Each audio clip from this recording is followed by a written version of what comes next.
is and it? Luna. Umbra. I'll drop him in. Nice, nice. I'll drop it in random lore.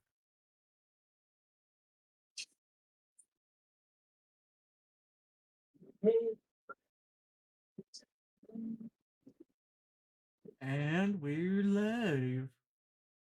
Oh my Let's- god. Hey. Oh, let me get the music bot up in here. Let me. Da da da da da da.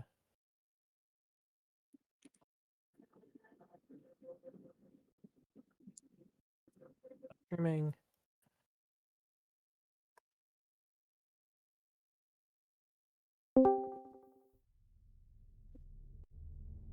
So, hello everyone, and welcome. Oh wait.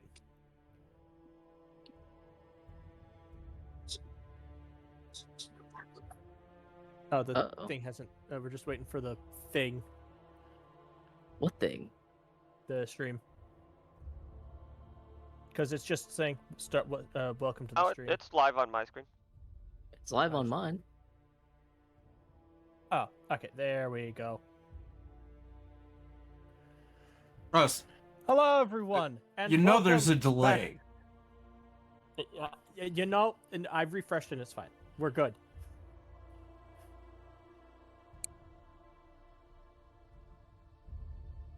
So, hello everyone, and welcome back to Corsair Capers, our weekly Tales of the Valiant campaign, set in the world of Mare Farum. I'm Frost, and I'm joined by our lovely players. We have Tom. Hello. We have Ro. We've got Slen. Ho ho. We've got Leo. What's up? And we have Geo. Yo. When last we left off, you all had washed up on the shore of an island alongside the shipwreck of the Queen Anne, Captain Thatch's vessel.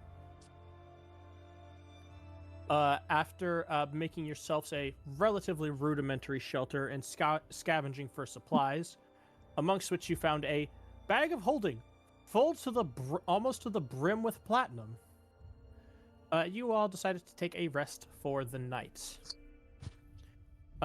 In the morning, during Waves Watch, there was a shuffling out in the trees, revealed to be a shambling mound.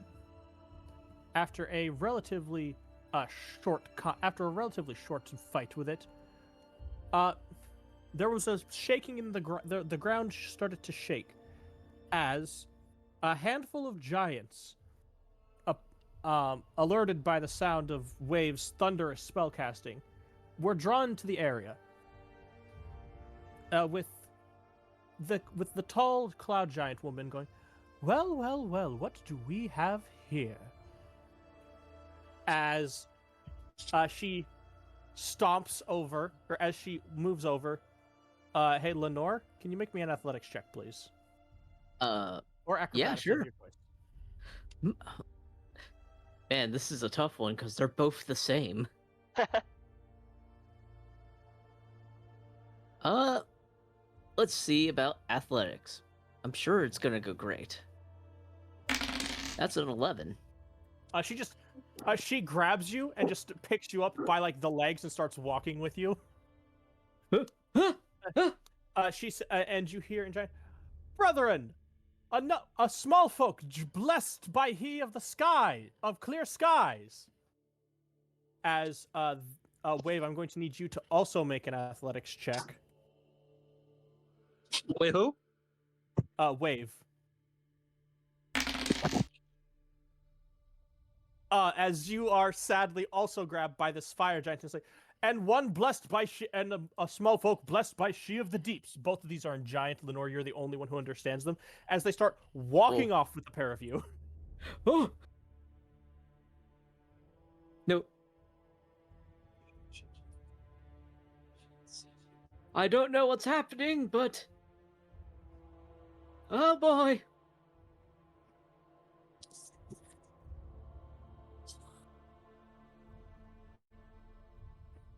Yeah, I'm afraid it's gonna follow. I'm gonna pick up a crossbow first and sling it over my back first, and then follow.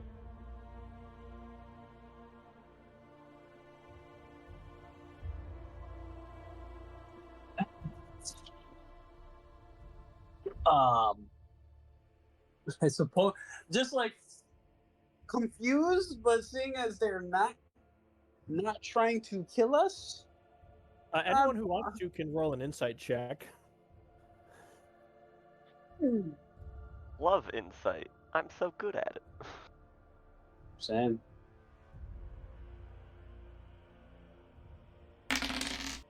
Oh, hey. Caleb. Wow. Damn. All right. Damn.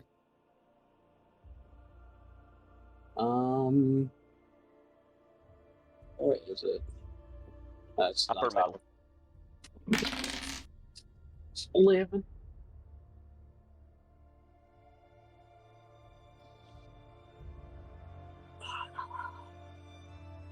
All right.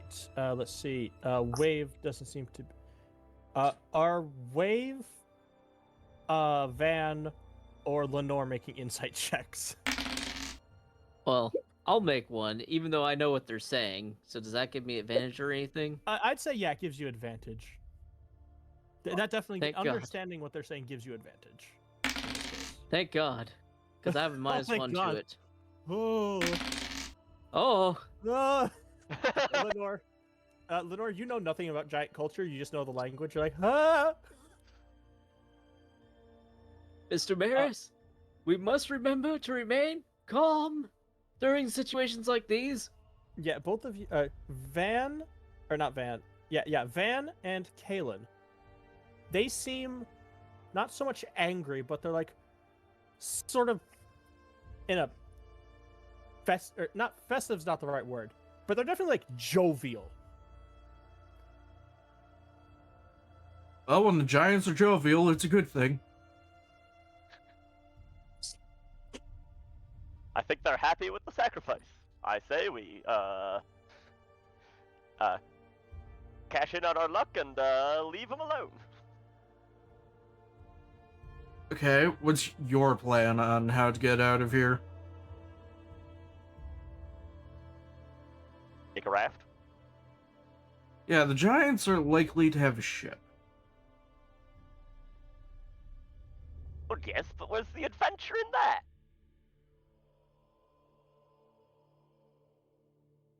So you're saying Honestly, I you think- wouldn't want to take advantage of the giant hospitality? But if they wanted to give us hospitality, they would have taken all of us, now wouldn't they? The taller of you is more correct. As you see, this other giant has not walked off with your compatriots. Right. My apologies, they can be a bit brash.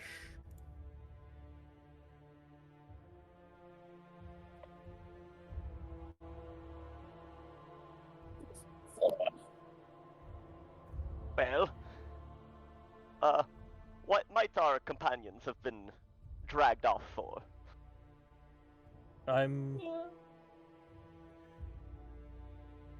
Honestly, they are probably to be.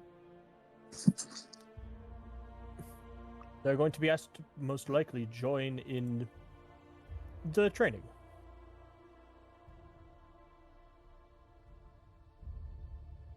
By the way, these guys are off the map. I just didn't move them all the way out of the way so that Eh, just for, that's not too bad. for small folk such as yourself, it might be.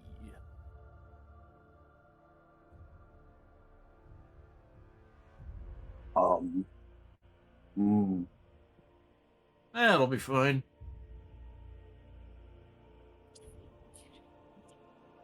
Apologies. I should probably introduce myself. I am Lamen.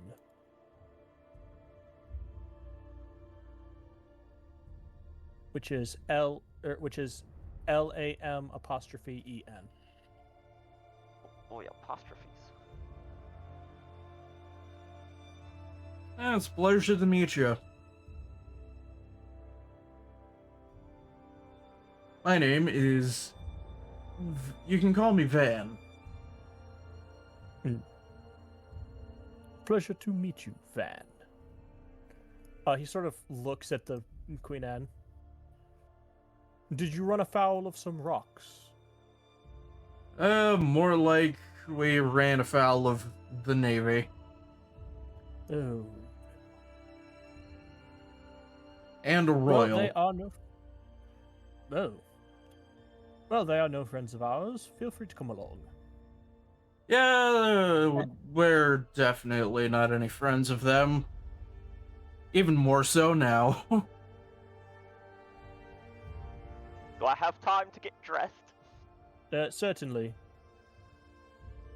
Meanwhile, maybe at this point, a couple 100 feet further away, Wave and Lenore, you are both hanging upside down by your legs as they're carrying you in their hands and just chatting. What are they chatting about? It's like the cloud giant is like, a blessed day is this. For those touched by the gods to show up so early in the morning. Truly today will be great. Indeed they will. And I'm quite eager to see how they fare. This is entirely in giant. Apologies, Wave. You cannot understand them. I don't believe we are in any immediate danger other than the blood rushing to our head, Miss Dumaris, so we just have to remain calm and figure out what to do once we get to where we're going.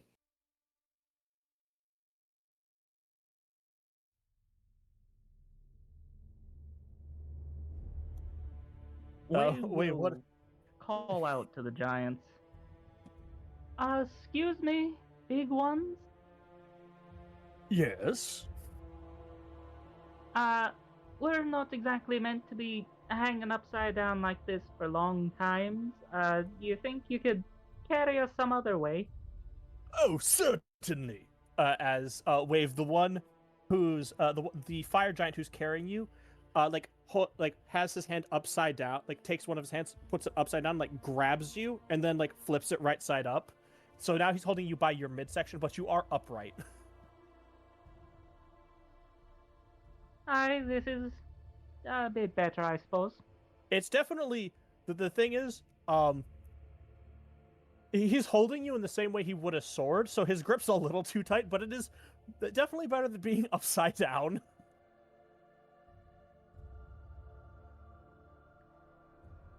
But you forget, Wave is used to pressing into tight spaces. That's fair. But Lenore said, the cloud giant said, "Oh, do you want that as well?" That would be rather nice. Of course. However, Lenore, the way she does it is she flicks you into the air and then catches you upright.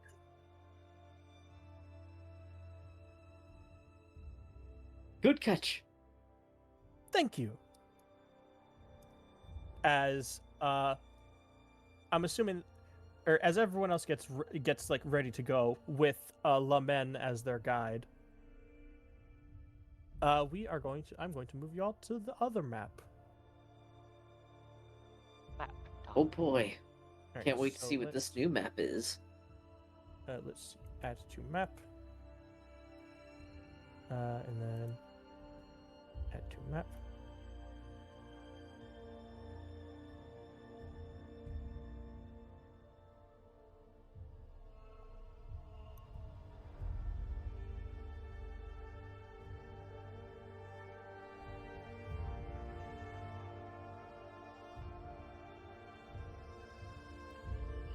All right, and then we get add to map. And where is Lenore? There we go. Add to map.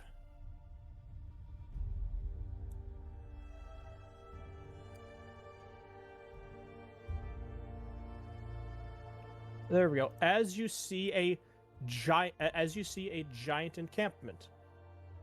Let me hit the multi-select.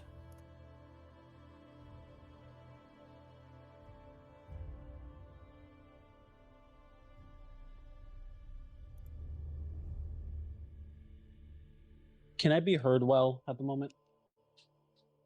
Like, by us, It- yes. Okay. All right. I unfortunately left my proper headphones at work whenever I was on my break, I think. So I have to retrieve those tomorrow. But yes, Wave and Lenore, you are brought into an encampment of giants. And what you see, however, what you see is a lot, or isn't, despite what the tokens are, these are not ogres. They are young adolescent giants, none of which have an elemental affinity of which to speak. There are, however, I'm not sure. I think that's Lenore. You can see a more well-armored giant in this tent over here. Okay. Okay.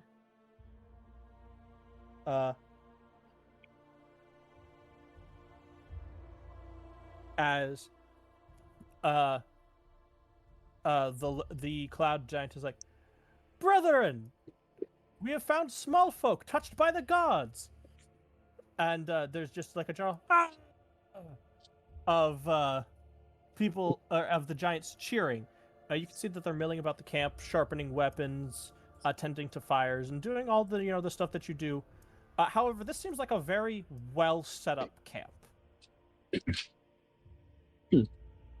Much better than the shelter that you guys set up.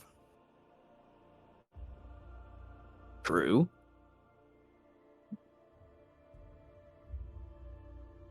Well, at the very least, it looks like it's going to be a better time. Dun, dun, dun.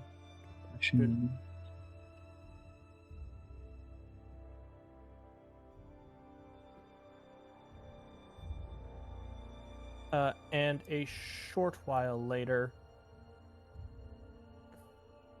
after Kalen gets his armor and his pants on, Is an important part of meeting new people. Indeed, having pants is very important.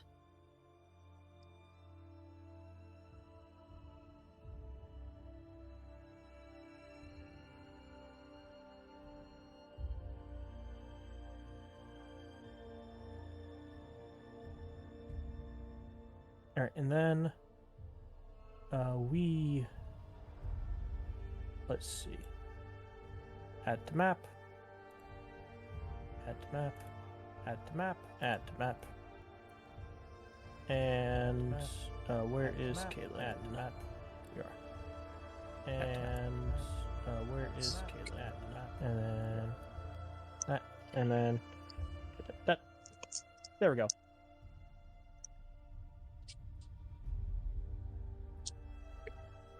Oh, what came?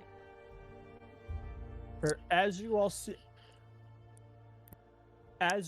this encampment full of young giants, along with a handful of individuals who seem rather older.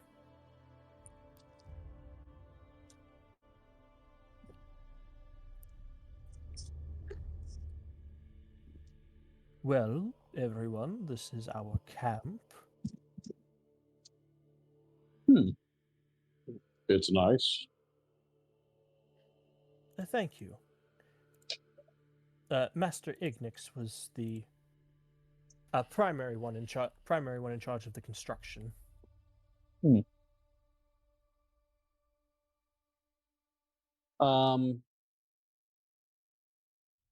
I believe it's called Orin. Just as a curiosity, you said you were touched by the sky. Yeah. Lamen does. Apologies. I'm not quite sure what you're saying. Sorry, I was confusing who's talking at the moment. The cloud giant. Lamen talks like this. The fire giant talks a bit like this. Sorry, the fire giant talks a bit like this, and the cloud giant talks like this.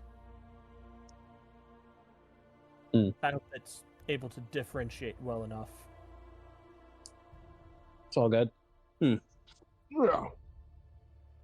Well,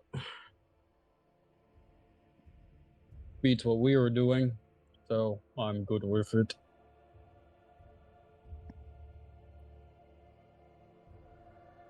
Yeah, you seemed to do quite well for yourselves, despite the shipwreck.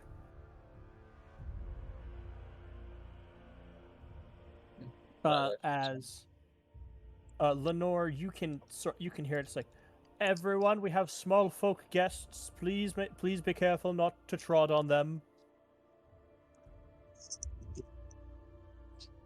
And you guys are feel free to wander. Have me and Wave been placed down. You will be placed down in one moment, as I need to select the group of you.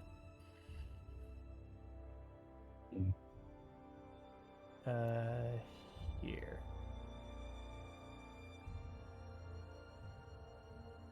Oh boy.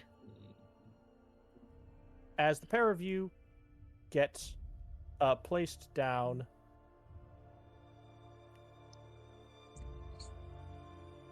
and detach on the on these tables, so seemingly so that they can chat with you at eye level.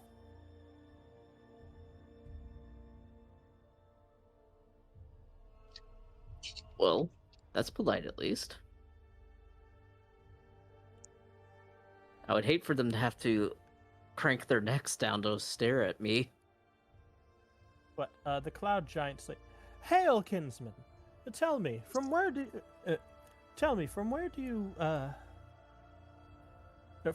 where are you from exactly? I must admit I've not seen a small folk quite clearly as blessed by he of the skies as you." Well, I'm originally from Port Azul.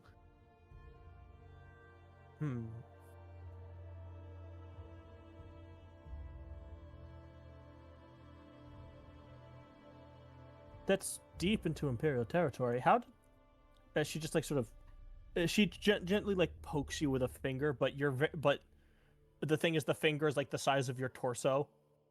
Yeah. It's like, but you're so giantish. I honestly don't know how I came to be there. Just always been there.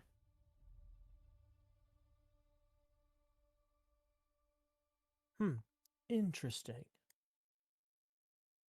Well, fear not. I'm sure He of the Skies has brought you here for a reason. I definitely did come here for a reason. That much is for certain.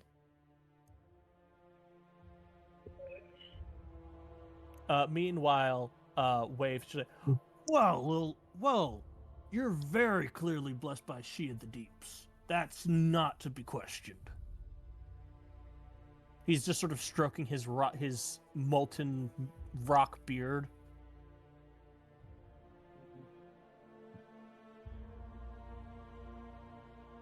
Oh, I was born like this, honestly. At least I think so. Both my parents were dwarves. Ah, your parents were dwarves. Dwarves are good folk. They're hardworking and they know what good craftsmanship is.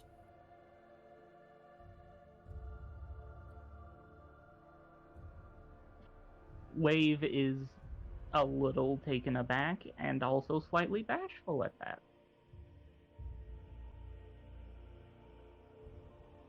Ah, well, glad there are some folk out there who appreciate our work.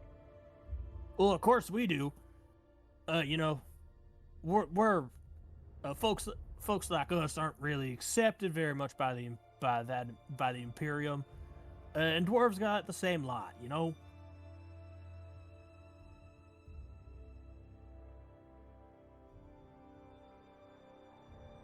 That's about what I heard.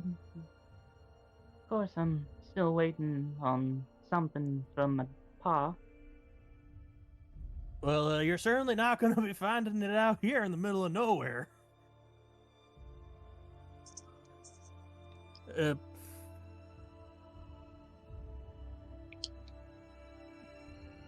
Oh, you never know. The gods work in mysterious ways, don't they? that they do. That they do. Well, I gotta say that by here the blaze, I do hope that you get to somewhere, more hospitable for your kind. We saw the big shambling plant thing. It did not look like it was a fun time for the lot of you. You know, they absorb lightning. They do. That's very interesting. I didn't know that. Normally, I just smack them with my sword, and they just kind of, wither and die.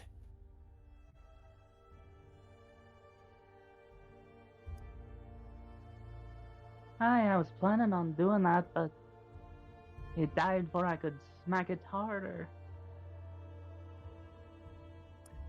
Well, little missy, I'm sure that you'll get plenty of time to, to test your mettle. Because that's what we're here for. Testing our mettle against each other and the environment.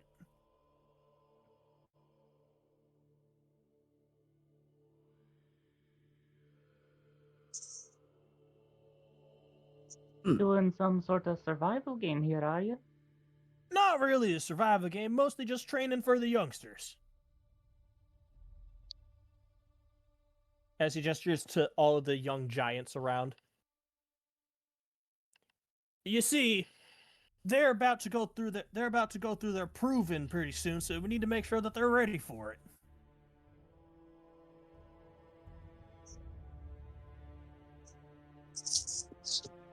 Might I ask the cultural significance of this proving?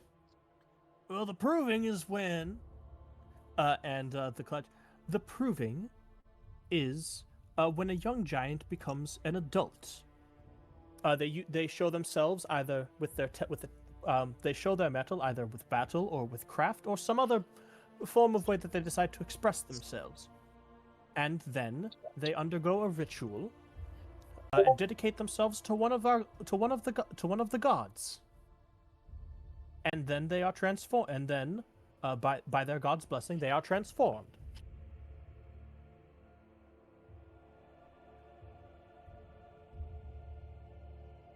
Huh.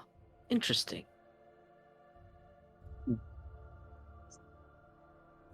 It is probably roughly at this point that everyone else could be at the entrance of the tent if they so, like over here if they so want. Yeah. Okay. Yeah. Oh wow, there's a lot of big things inside of that big tent. Yeah. Oh yeah. They're extra big for Kayla and Sev for sure. There's many size differences. Oh, yeah. Wow. Yeah, the ceilings in here, like the top of this tent is like 45 feet tall.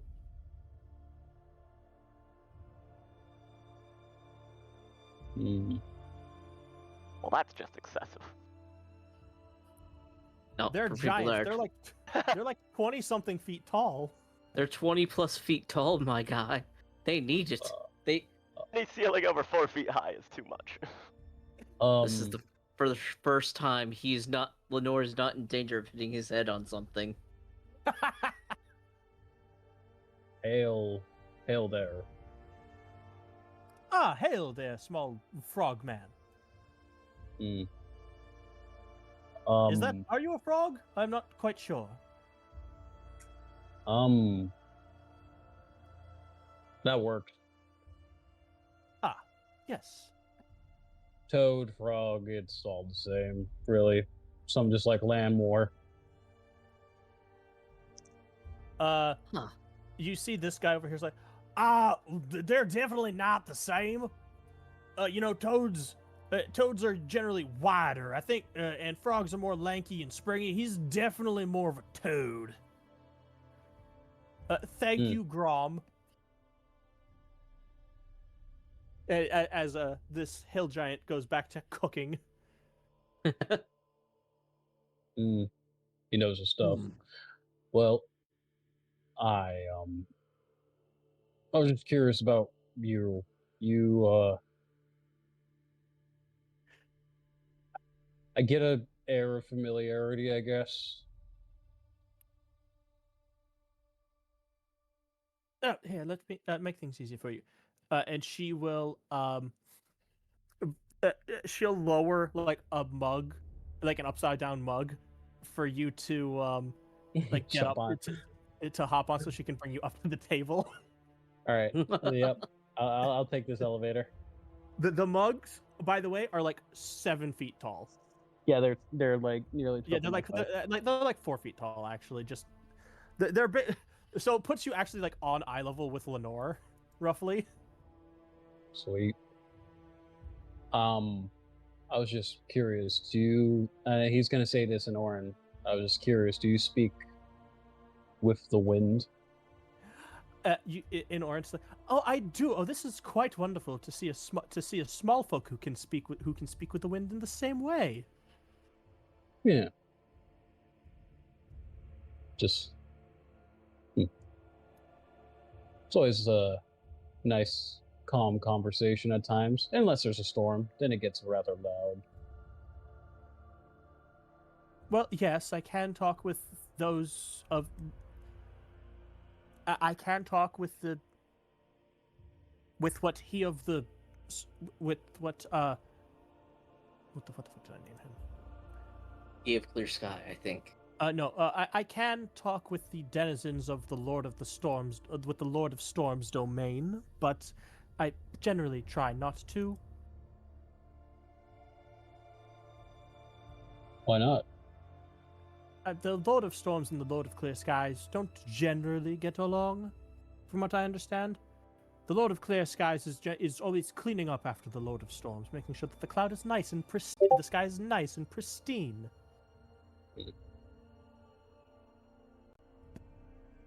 I guess I don't know much about the gods. So. Well, obviously, you small folks will have different gods than we do. But we have our 20 deities, and each person and every giant dedicates themselves to one upon their when they become an adult and succeed in their proving.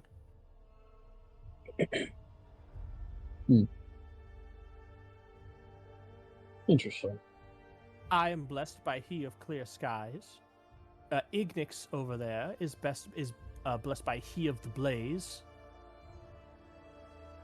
Lamen is blessed by the gray-eyed lady, Lady Aria. Yes, thank you, Lamen. That's.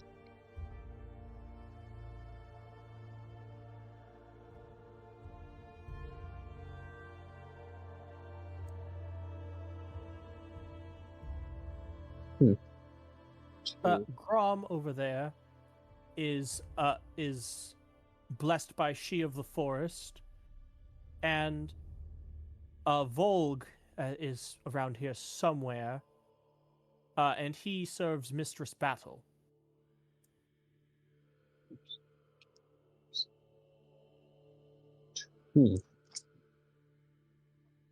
Mistress Battle. Anyone of this Stormlord? No one of the no followers of the Lord of Storms here training. They're generally a bit too rambunctious for for training and too strong to give the young ones a proper challenge. Free spirits. Yes, very much so.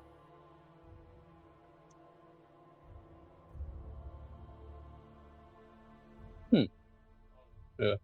Maybe I meet one day. I'm actually going to roll a intelligence check for her.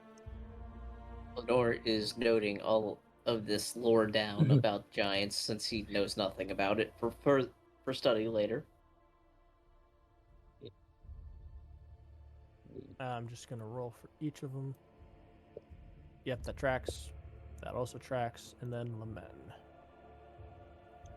Lemen is like, if you want a small folk who could educate you, I do believe that there is an ally of the giants, a Lady Irene Stormcloud. I believe that she would be of some help to you, although she's going to be very difficult to get a hold of. Lady Irene Storm Cloud.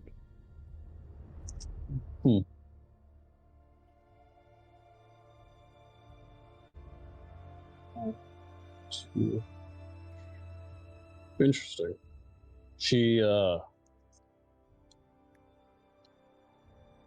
talks with storms, or is with the god of. Slen, you're back. Slen, you know all about her.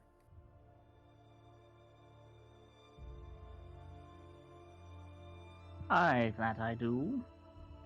But if you would feel free to fill in our little toad friend about what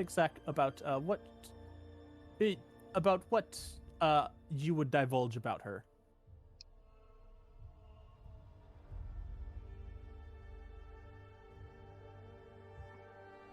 Oh, you're talking about Irene.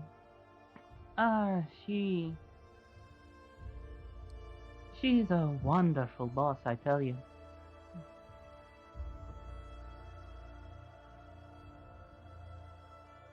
Boss.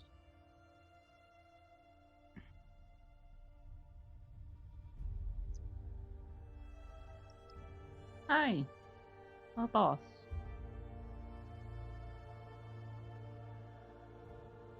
Surely you've heard of the Herald of Typhoon, the pirate lord, the Herald of Typhoons, Irene Stormcloud. Have I?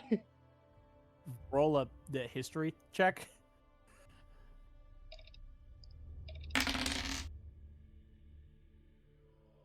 13? You've heard of her. You're not you've heard her name. You didn't really have any context though. I've heard her name in passing, not her full title or what she does. One caught my eye because it had something to do with electricity and storms, I guess. Yes, that would be her.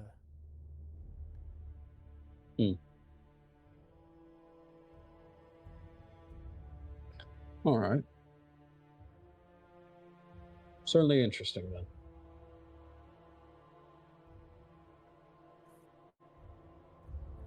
I'll keep it in However, mind. Ms.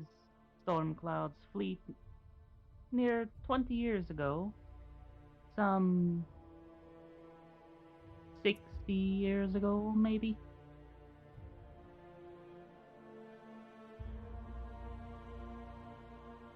You started working with her 60 years ago.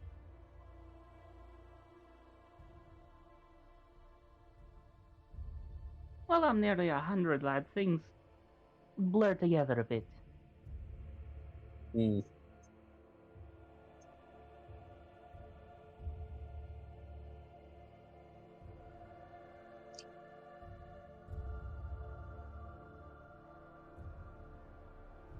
Yes, giant kin are generally longer lived than most other lineage. Those of other lineages.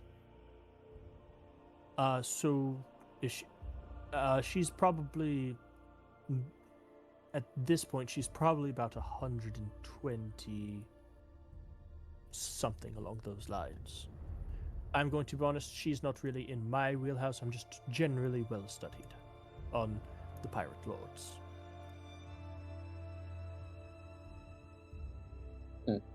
Mostly in case that the Lady of the Dead decides to show up on our shores. I need to be prepared. Hmm. Is that another lord? Yes, another one of the pirate lords, Catherine Dreadbones. She commands a fleet of the dead.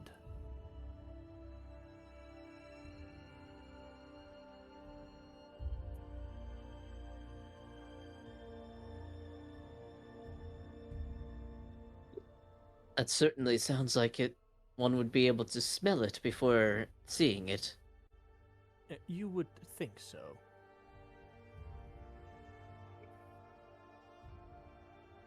Sadly, bones don't really have a smell.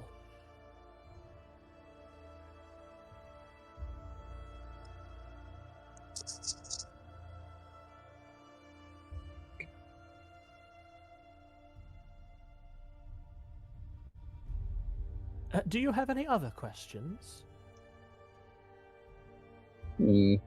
Ah, Hmm. I might have a particular question in case there's any kind of giant lore that perhaps you might know, and he will ask in giant, what do the giant can know of the iron pillars?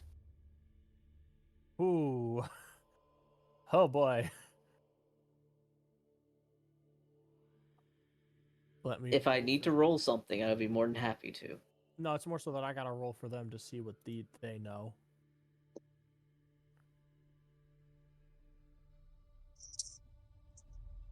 Yeah, Ignix actually pipes up, in giant. Well, we know for sure that they aren't of giant make, despite the fact that you'd practically need to be a giant in order to make something that big.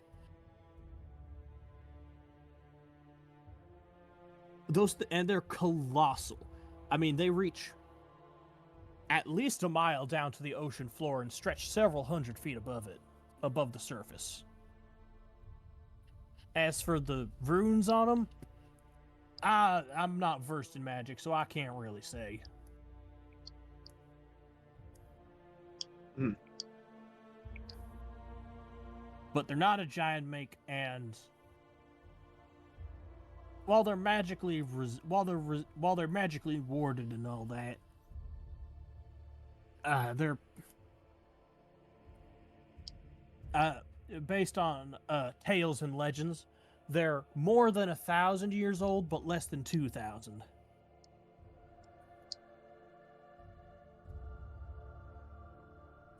Thank you. That's very helpful. I appreciate it. Of He's course. writing this down.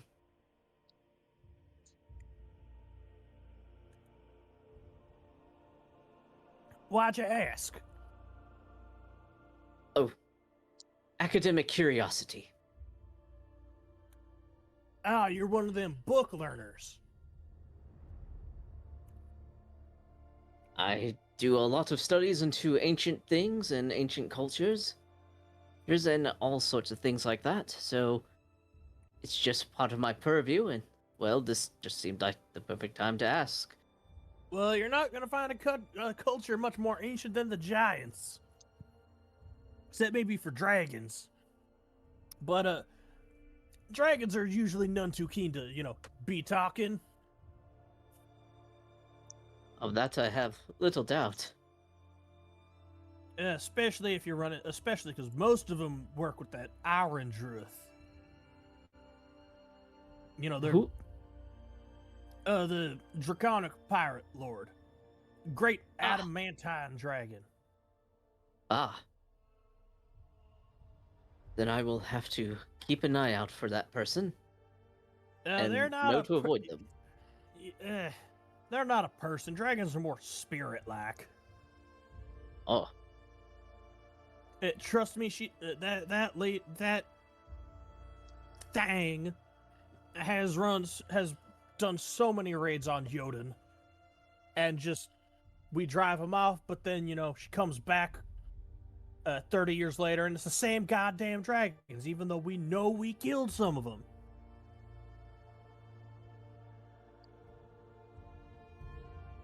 That wow, that sounds rather intimidating, and daunting. But at the very least, you all are up to the challenge. At the very least, every time. Oh yeah, no, we got some of our folks blessed by She of the Mountain. Sorry, no, not She of the Mountain. Sorry, blessed by Madam of Mountains. They have this special technique that they do where they grab you and like they can stop you they can like lock your jaw. They use that on the dragons to stop them from breathing their fucking deadly breath on us. It's damn useful, I tell you. I will have to note that down. Thank you very much.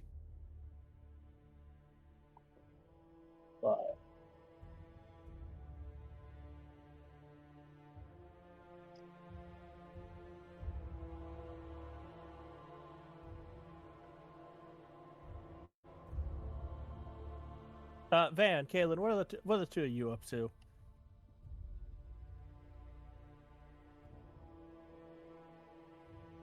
Well, everyone's talking about some very big things, and I am but very small. The part about the pillars was the only part in Giant. Anything about the dragons was probably said in common. Yeah.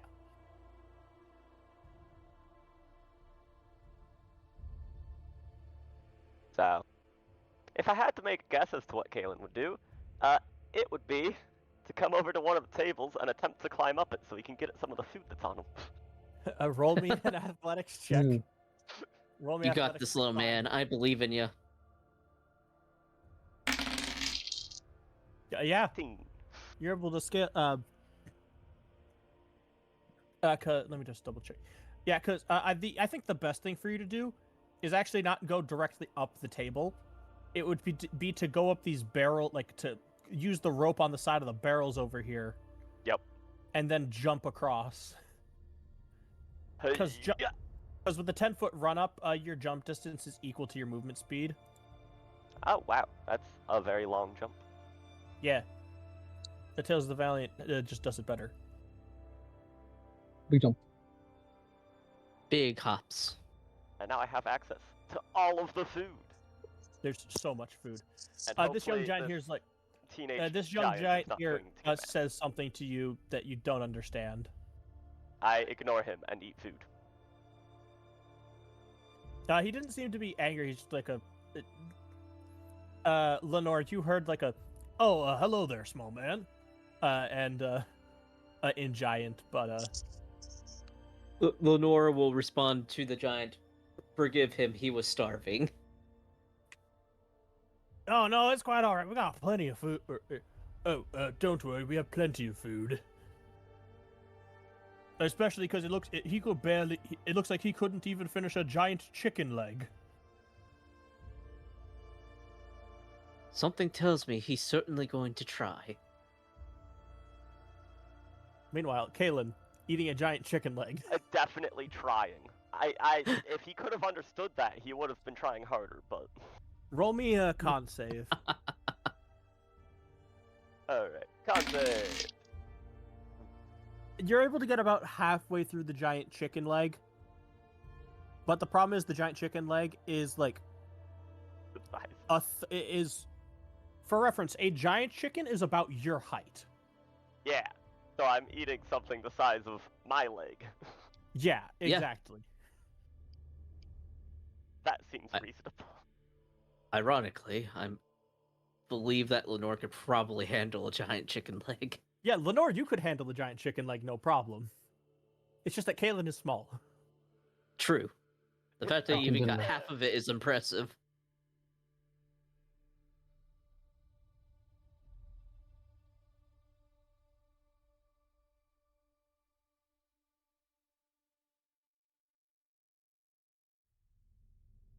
That's all Kalen would care about. Everyone's talking gibberish in very loud, booming voices. I can't understand it. I mean, most of it is in common. Yeah. But, Van, what are you up to? Van will just be going to get breakfast. You go over to, Grom over here. The hill giant. It's like, I don't know if we have something small enough to give you some soup.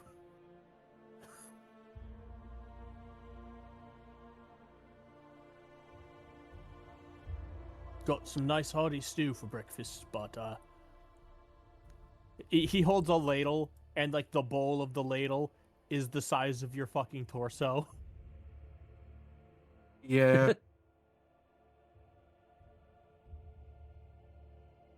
Yeah, I'll just eat rations that I had. Oh, no, you're not eating the rations. That's not happening.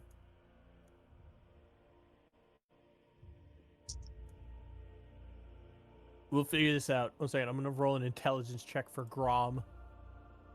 Go figure it out. That's an 8. He's like,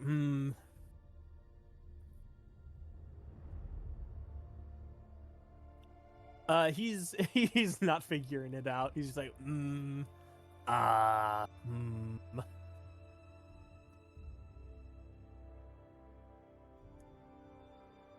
You could tell that Grom over here isn't particularly smart. He's good at cooking, though. He's real good at cooking. Could ask him just to put it in a cup.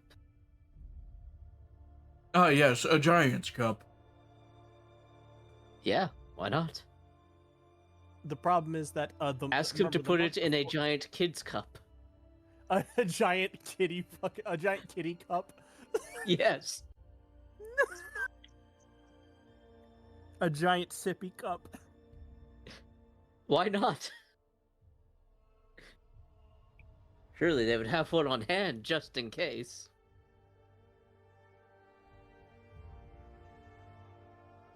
Gio, roll me a d20 to see if they do in fact have a giant sippy cup,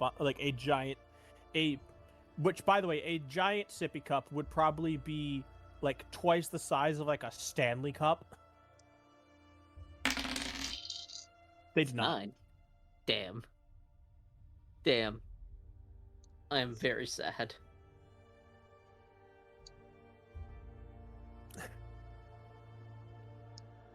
Eventually, Grom will figure it out eventually. But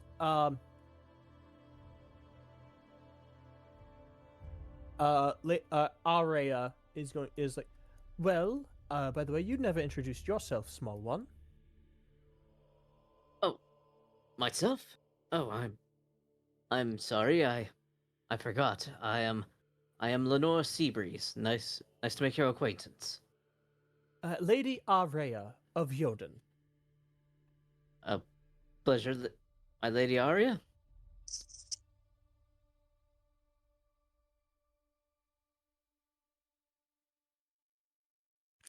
But your companion over there seems to have the right idea. It's early in the morning, and you lot have almost certainly not eaten. That is true. I am quite hungry, actually. Well, let's get you something to eat. And she's just gonna go, and while Grom is just struggling, she's just going to ladle some soup, or ladle some of the stew into a mug, and then just kind of cut, and then take 2 mugs, cut them in half, and then it's like, hey, look, 2 big-ass bowls for you guys. Yippee! We have spares, it's fine.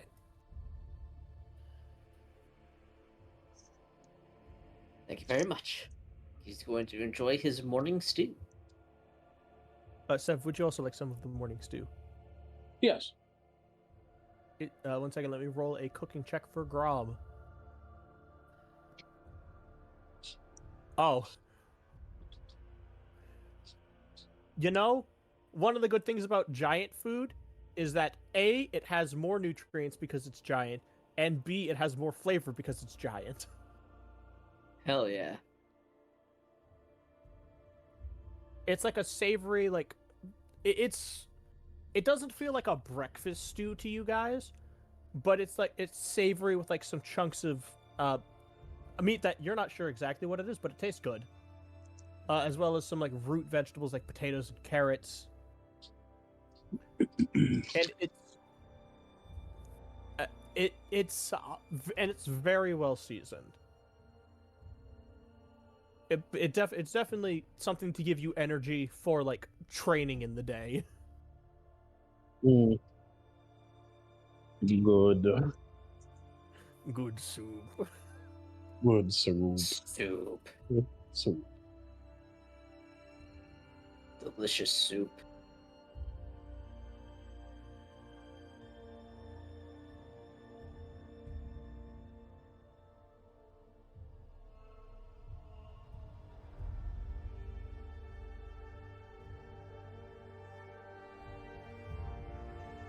Oh, that was some good soup. Indeed, it is. Grom is an excellent chef. Do you have any further questions about our culture? I'm certain that any of us would be more than happy to answer.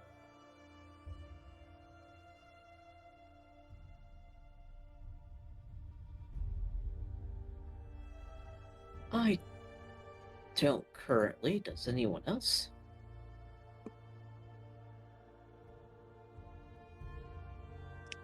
Maybe not about culture at the moment, but a more world question.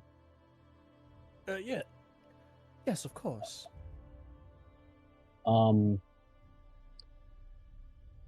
he's just gonna kind of show her the bounty poster that he has. It says in Orin. Have you heard anything about this individual? I have not. Then again, considering how we got here, it's very unlikely that we would have encountered any, small folk on the surface of the water. Very well. If you do meet this individual, just tell him that Sev is looking for him. I'll certainly do my best, but I highly doubt that we'll run into any small folk on the way back either. No, it's all right. And he'll pocket it.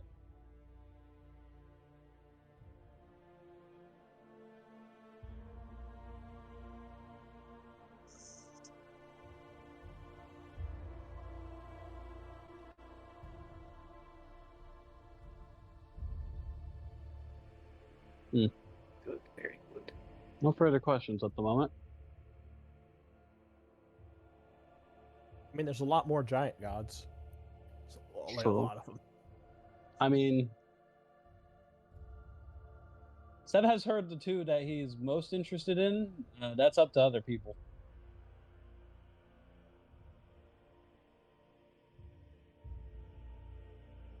I feel like the two people in the party who would be most interested in that would be Lenore or Wave. For very different reasons. True.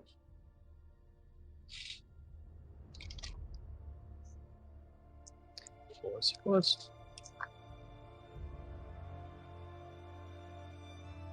Just out of curiosity, you did say that there were 20 gods of giants. Yes? Yes. Yes, I did.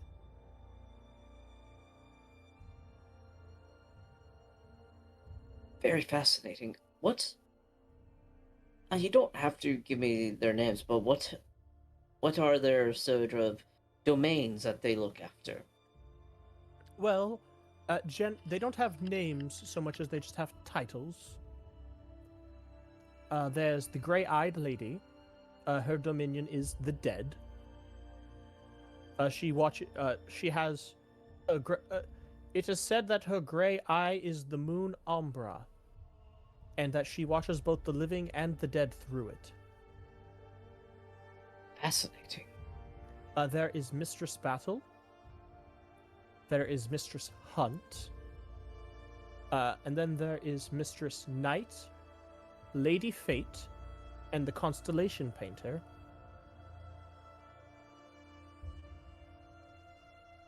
Then there's Lord Summer, Master Day, and He of the Blaze. Then there is Lord Autumn, he of clear skies, and the Lord of Storms. And then there is Lady Winter, she of the deeps, and the Archmagus. And lastly, there is Lady Spring, Madam Harvest, Madam of the Mountains, she of the forest, and the Beast Keeper. I see, I see. Every giant dedicates themselves to one of these 20 gods and is transformed in some way or another. Some of our gods turn us into very similar individuals, very similar forms. I For see. instance, Grom actually pipes up. Mistress Hunt, she of the forest, and the Beast Keeper. People who follow them all kind of get like skill sets sort of like mine. You know, you can cook, you can find animals, you can find animals real easy and kill them, that sort of deal.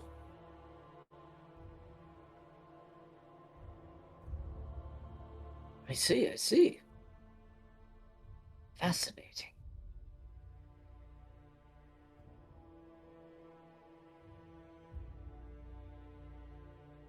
Something to look into, perhaps, later. Look into what? Oh. Just passing curiosities. Is about them and see what else might be known out there. There, if I come across any mentions of them, something to keep a lookout for. Well, we've certainly tried spreading word of our pantheons before. However, it's any small folk who we spread it with seem to be eradicated. Oh, Lenore, you would know that the Imperium just kind of does that yeah. when they hear about spreading religion.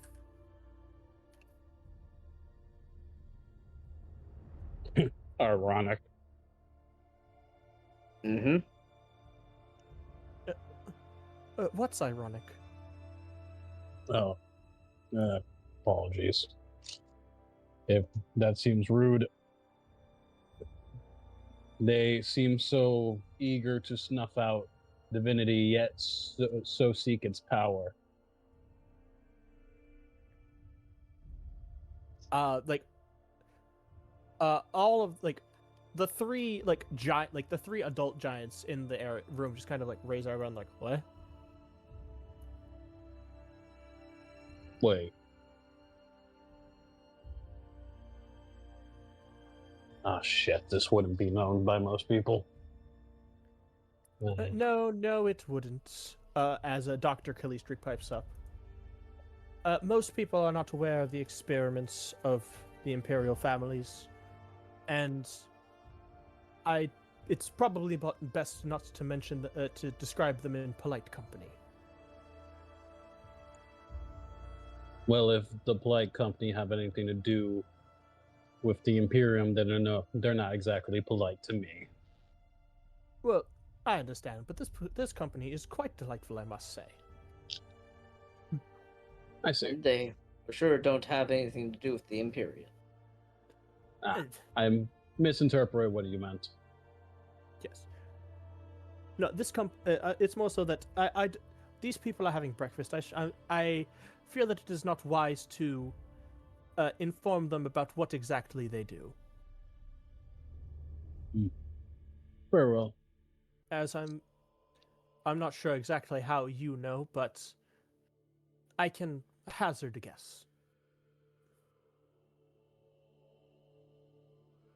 Yeah. Feel most people can. As he's just eating.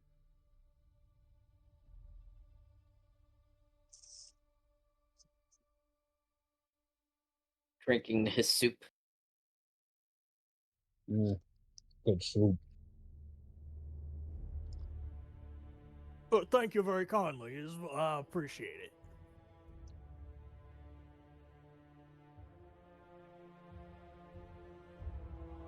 You are quite welcome, sir.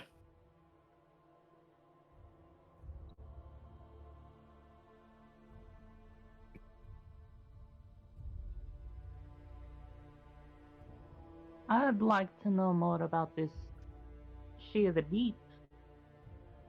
Hmm. Perhaps Well, compare theological notes with my own god. well, obviously none of us are dedicated to her here.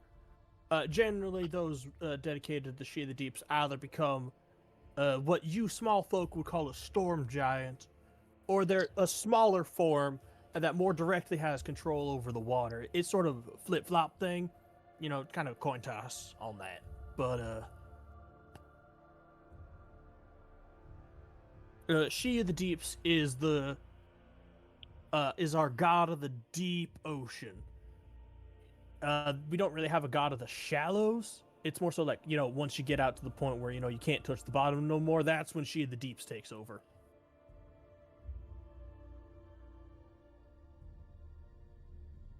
She has command of all the fish in the ocean. Everything that lives there serves her. And, whether or not you get sunk at sea by, massive tidal waves is kind of based on whether or not you make her upset.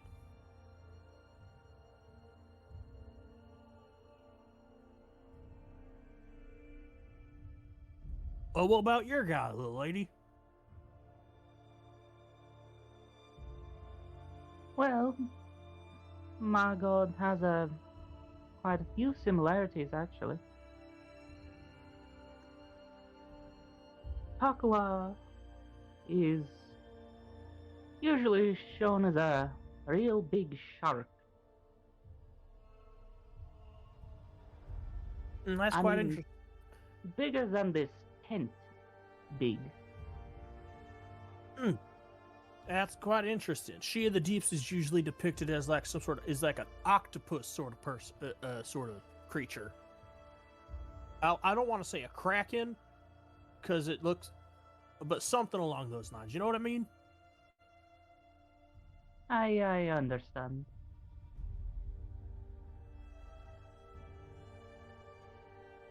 My god is a bit of a wild god. Don't really care for the trappings of civilization.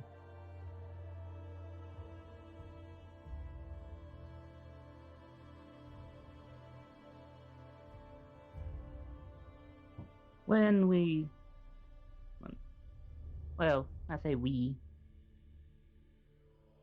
depict Yeah, I the imagine it's pretty localized, considering what the Imperium does when religion starts spreading and all that.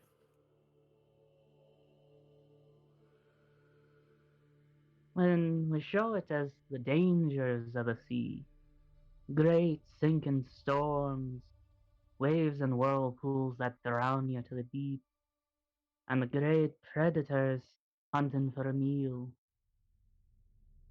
It's often a great white, though sometimes bull or tiger sharks pop up too.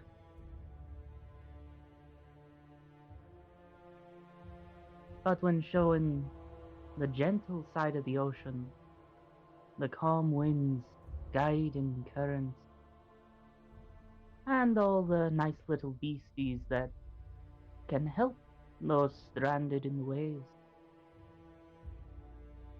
They often pop up as a whale shark, sometimes a nurse shark.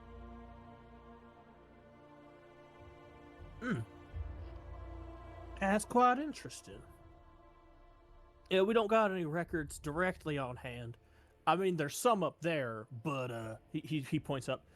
But we're not supposed to go back up there till our training down here of the youngsters is done.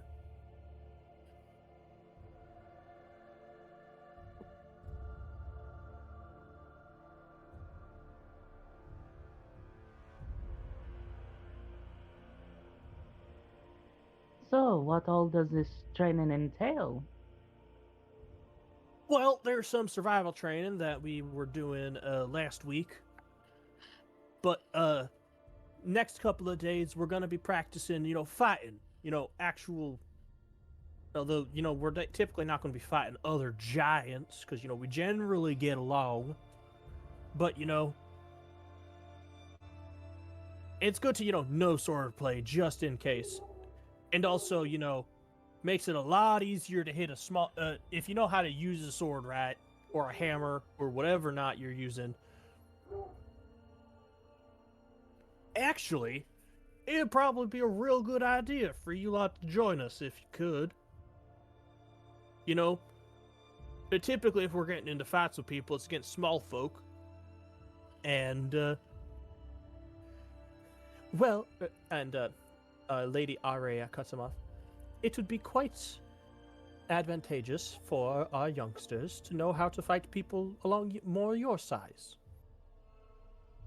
Simply for the fact that training against other people your size can only do so much to train you against for a smaller opponent.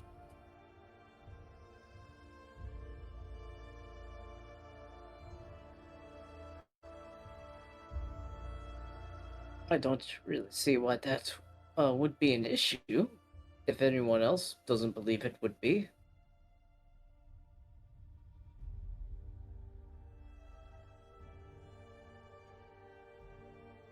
Yeah, I don't see a problem with it. Well, all right. Well, you look a little bit tapped right now, so you can. So we'll get you guys in on it in the morning. Your arrival's actually a little fortuitous because normally, we split into teams of 3, each led by one of us and one of our one of the others, other giants. But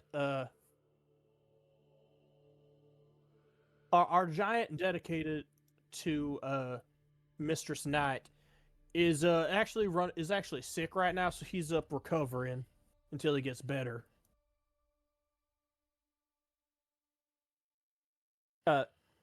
And once again, Ignix points up when he says up recovering. Oh.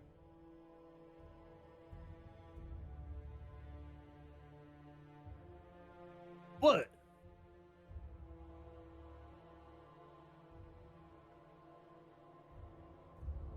You sound concerned there, small one. Lenore, I think, right? Oh no, I was just sorry to hear that he was sick. Yeah, he's feeling. Don't know what it is. He caught something, but he'll be better pretty soon. He's probably not going to get to meet you though.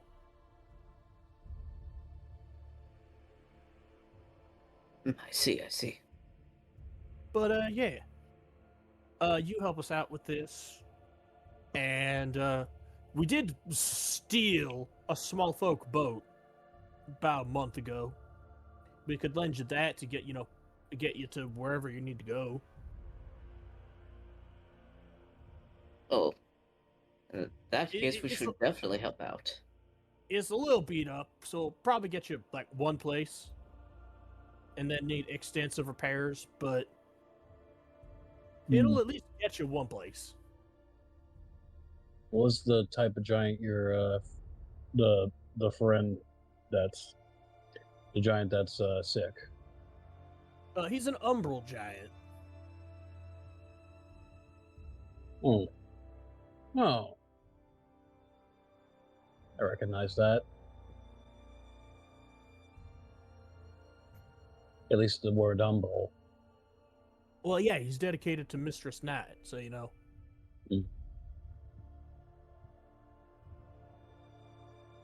Interesting. I'm down for it. Well, if you need him better, I do know a bit of divine magics, able to cure disease and the like. If you give me a bit to change my spells, I could maybe do something. It's quite all right. He'll be fine in no time, and plus if you cure the disease with magic, he won't be more resistant to it in the future. There's Dr. Cliché's that yes, actually, it's been medically proven several times over the centuries that once you get sick with something one time, it's a lot harder for you to get sick with it again. Magic magic doesn't help you fight off the disease if you run into it again.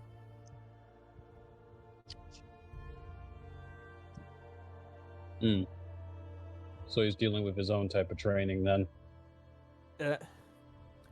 I suppose he is.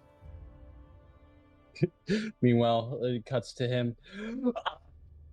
I'm dying. Meanwhile, it's just like, Someone "Achoo!" cure me! Man, that was a weird wind. That was odd.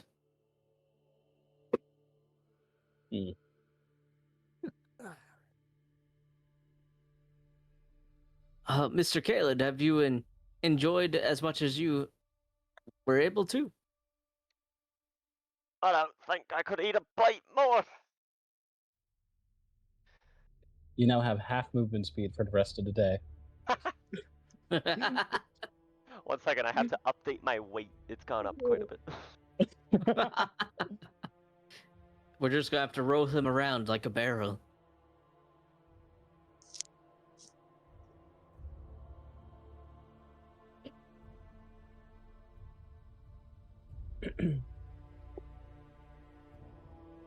But I do think that we are all quite agreed on helping you out in exchange for that boat.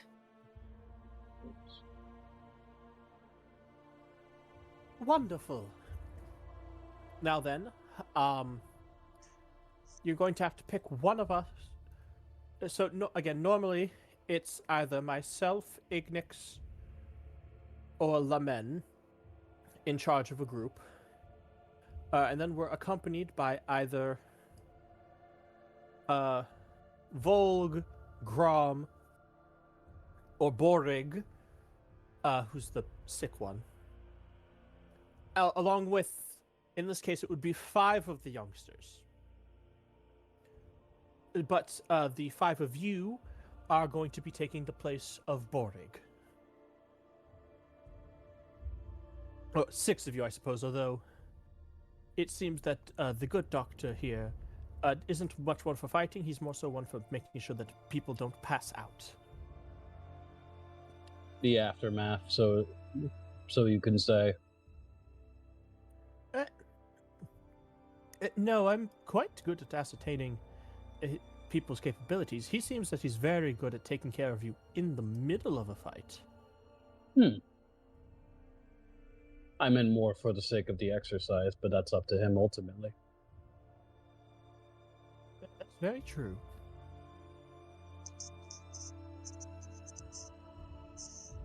I have seen his skills firsthand. Yeah, part of the reason I'm even here.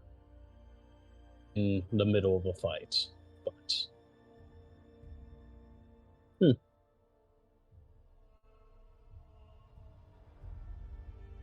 be interesting none, either way. But the group of you will have to decide amongst yourselves which of the 3 of us you will like to fight alongside. And of course, you have all day to make that decision. Today is a day of rest for us, as we've been training very hard.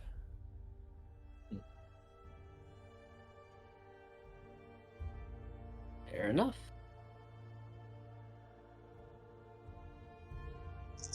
And you will. Your main goal will be to best the other lieutenants. So you'll have to do your best to fight Volg or Grom, depending on how they're doing. As well as avoiding fire from the other young giants.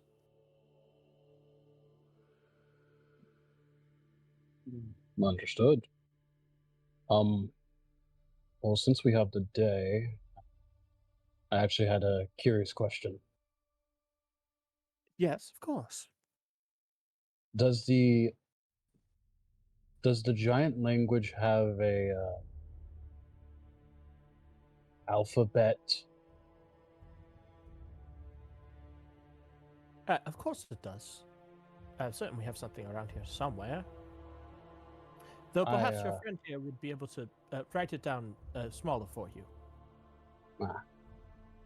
That I could. I'm quite proficient in the giant language. I would just want to know how to write it Speaking probably would take a little longer, but writing it, just to communicate in general conversation.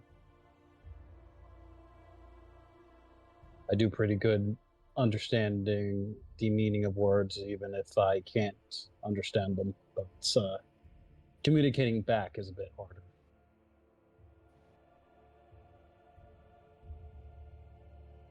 Well, it would certainly take a couple of weeks for us to do, most likely. But I'm sure we could figure something out. Be more than happy to teach you. Appreciated.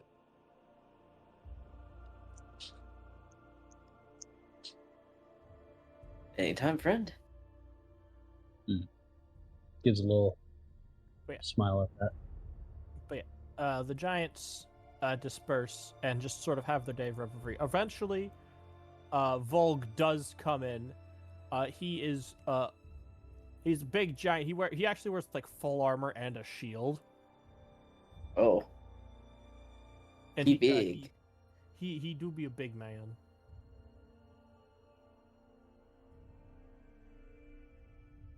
He very big man.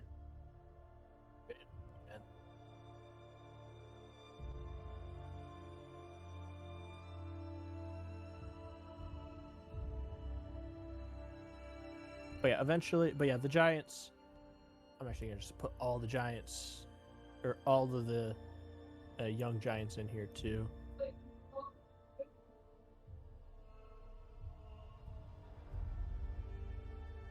Gather everybody up. So, what do you all do over the course of the day? Well, first, we need to figure out which one of these giants we're going to team up with.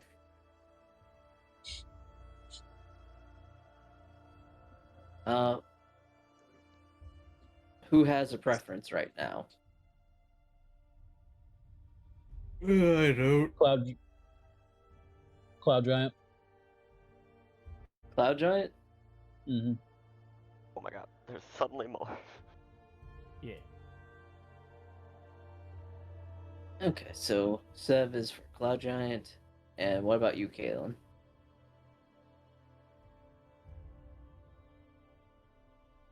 No true preference. I just think it would be very hard to stab one of the armored giants, so might be a bad idea to try to fight them.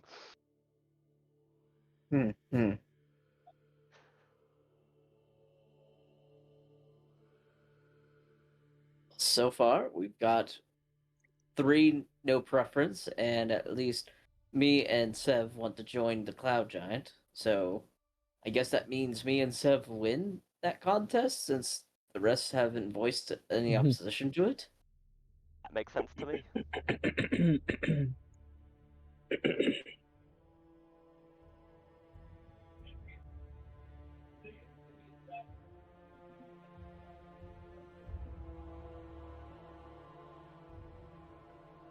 So I guess we got that figured out.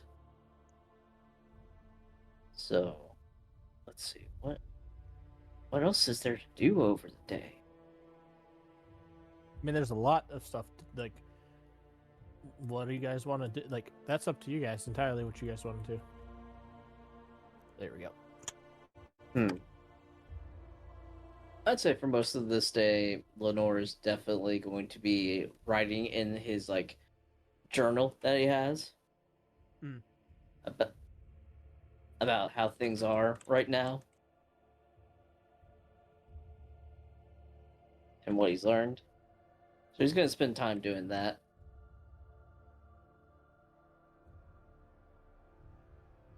Let's see here.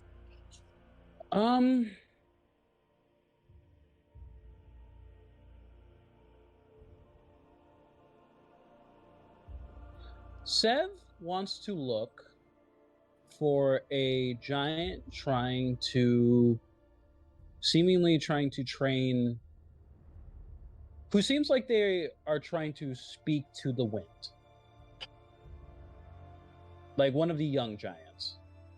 Roll me, and I guess that would be an I think investigation would probably be the best one.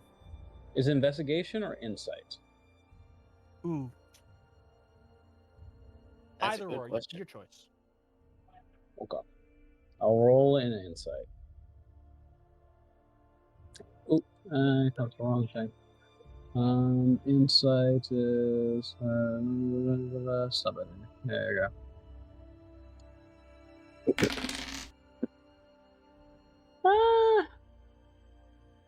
I do got 3 luck points. I mean, you might as well. Might as well. Alright.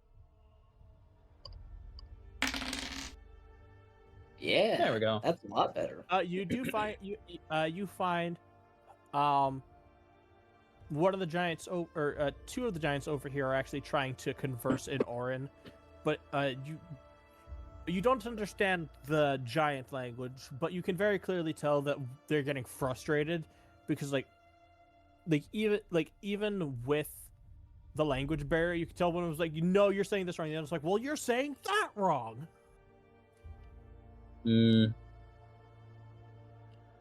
Let's see here. Hi. Oh, I'm assuming you're saying this in Orin. Yes. Oh, hello there. That was good. It's exactly what you're trying to convey. That's easy.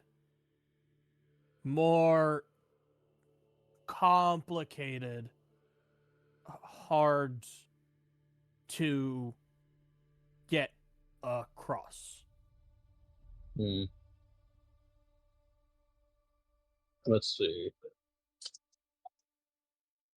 I could help you if you want. I'm quite... Honestly, this is probably the first language I've ever spoken. Roll me a persuasion check. I'm going to use polyglot. When you convey... Let me see if I can show it. I'm not sure if this is going to allow me to... It's not letting me press the thing. When you converse with a creature in a language you both know, other than common, you have advantage on a single charisma ability check made to influence or interact with that creature.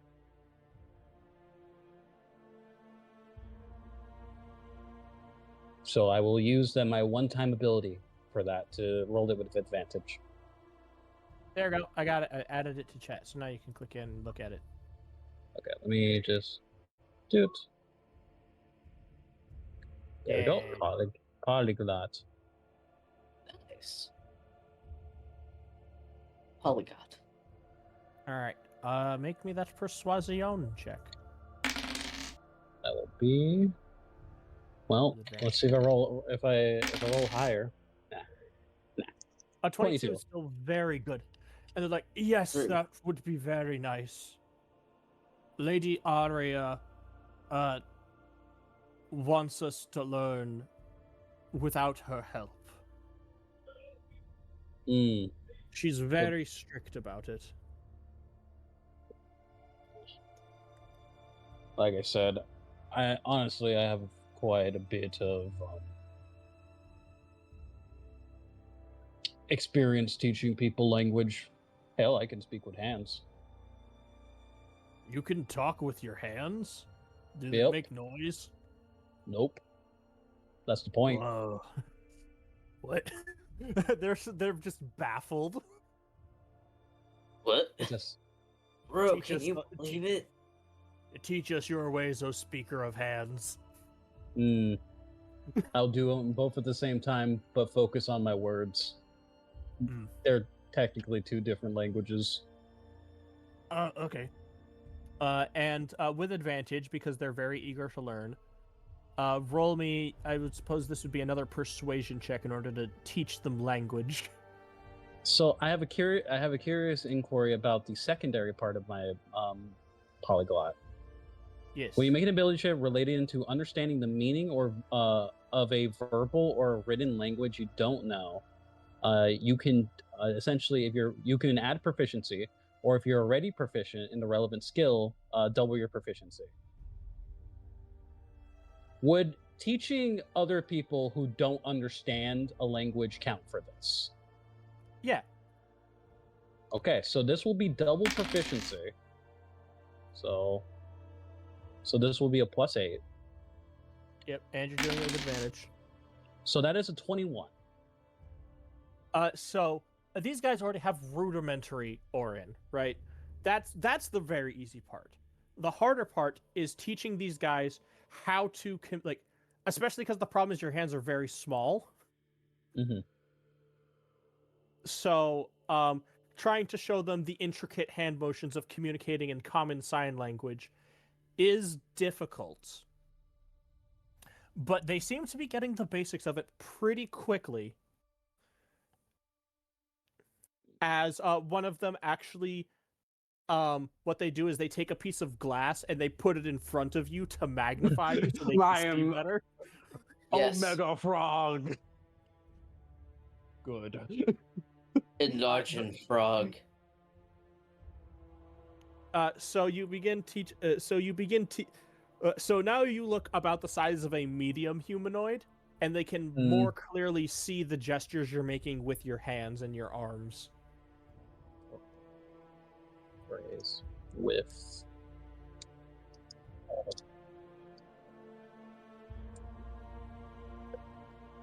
All right, and you say the quick brown fox jumps over the lazy dog.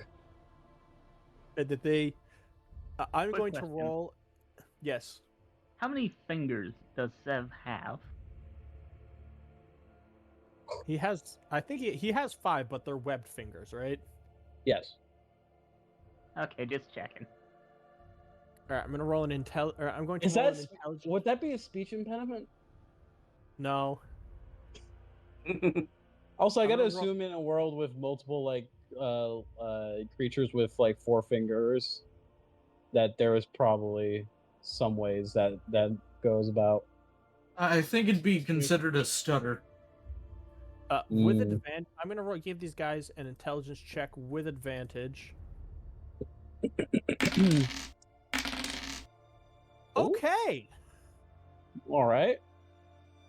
So, you're obviously, you don't have weeks to teach them, but you do at least teach these guys the alphabet of common sign language,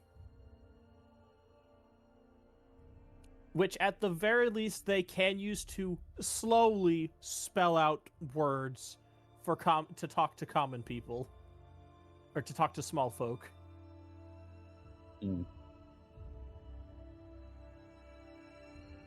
Part of it, while he was doing this, he was also trying to explain Orin to them. Like he was doing it at this. The Orin was very easy. Mm-hmm. Like the Orin was because they already had the basics down, so you're just like helping them refine it. It took maybe a couple of hours for them to be able to string Orin together in a way where it's less choppy.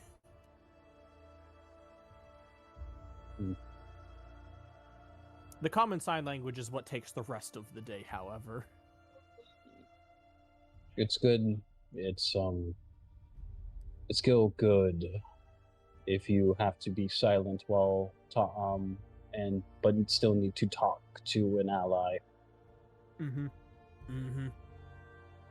Also, some people simply can't talk or can't hear. That's another thing I ran into. Or you could be in a situation where like you're gagged. That too. This is a very useful skill. We will see what books we have when we return. We will see what books we have on this on this hand language. Jump hands. Now, soon I will not only be. Now I know not only how to use my hands to punch people, but now I know how to use my hands to inflict psychic damage. They won't know what yours. By insulting them with my hand, with my words. Well, I know. Soon you'll be throwing hands in multiple ways. I learned the curse words very quickly. Had We will many learn these reasons wo- to use them. We will learn these words of cursing, and then use the gestures that you have taught us to inflict these curses upon our enemies. Seb just nods. He doesn't say anything.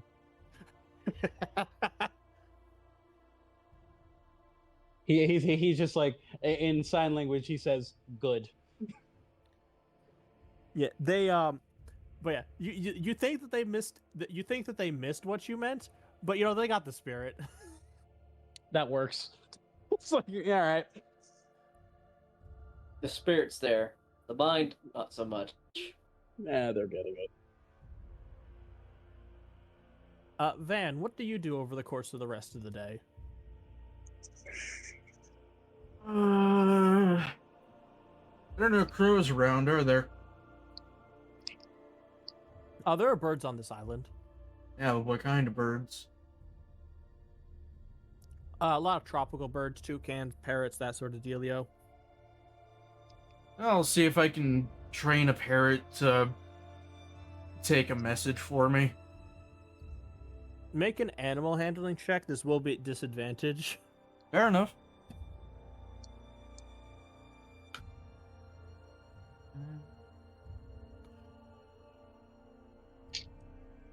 Yeah, no. Yeah, I can't roll lower than that. That's The true. parrots. You spend most of the day trying to catch a fucking parrot. The parrots here are assholes. The parrots are assholes. Some parrots are assholes. Not all of them. But all the ones here on this island, they're assholes. You just hear a, catch me if you can. As, Catch me if you can, fuckboy.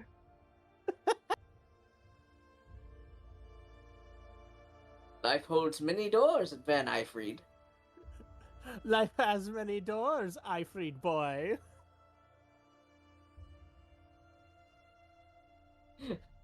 It is very tempting to just suddenly have Kill that the parrots of this island go extinct. It'd be really weird. So weird. Right? Someone introduced cats and suddenly the parrots are gone. You can't commit genocide over a cultural difference. Not genocide. I mean, is.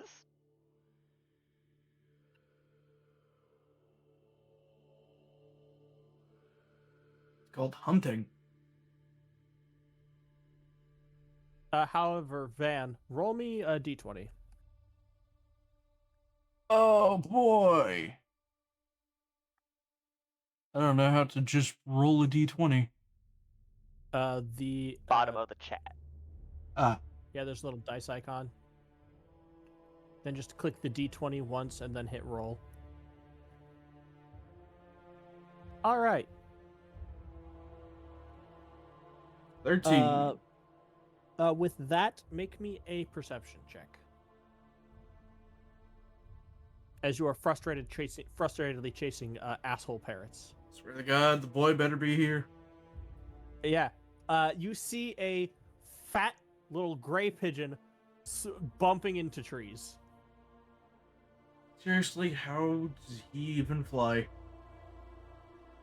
You don't know. He's not like he's overweight, but not like not like spherical. He's just like bumping into trees and stuff. And eventually, this pigeon just sort of like bumps into it, like hits a tree right in front of you, and just lands on the ground. Like just flops to the ground. Afraid we'll just pick him up and kind of just hold him at his elbow like a chicken.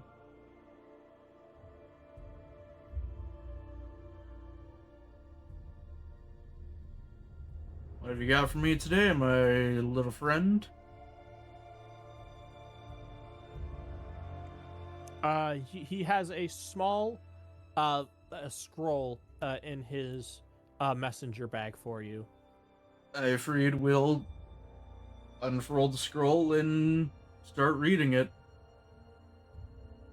It just very simply says, "We heard reports say that the Queen Anne went down in a storm. Do you yet live?"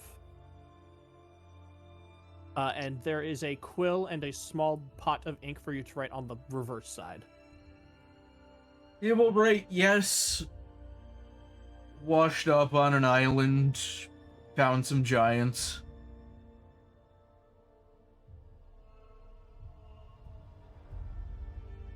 And he will give the scroll to the boy. Is there anything else that you write on that scroll? I mean, there's nothing else of import. Well, It did say that actually, the Queen Anne went. Yeah, go ahead. I will tell them that Thatch is dead. Very well. Incident involved noble. I mean, you have the name of the noble. Yeah, I will. Van wouldn't know. Actually, Van I wouldn't don't know the the name of name. noble. This was Twisted Blood Noble. I do, however, know that it was a human noble. Yes. So you can make, yeah. Which does let you narrow it down to somewhere in the Twist Blood family. Yep.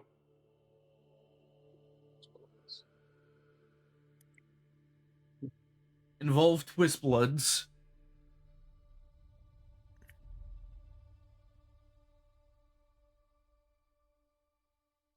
And then you send off this fat little pigeon. I mean, where would be the closest island we could go to after this?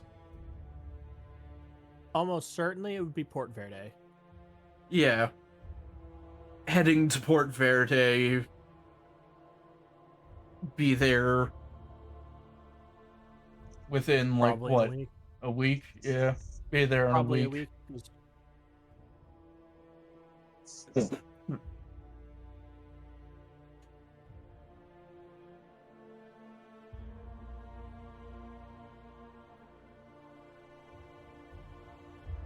Right. And he will roll up the message and hand it over to the pigeon. Yeah, and this fat little pigeon flutters around. He wants he you know this little pigeon. He wants food. Yeah. All right. Meat, stew, or fruit and vegetable? What do you want?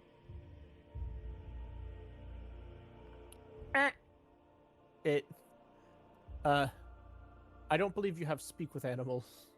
No, but I do intrinsically have the ability to communicate Oh right. basic concepts and such. Oh right, because correct. They can basically talk to me like they're children.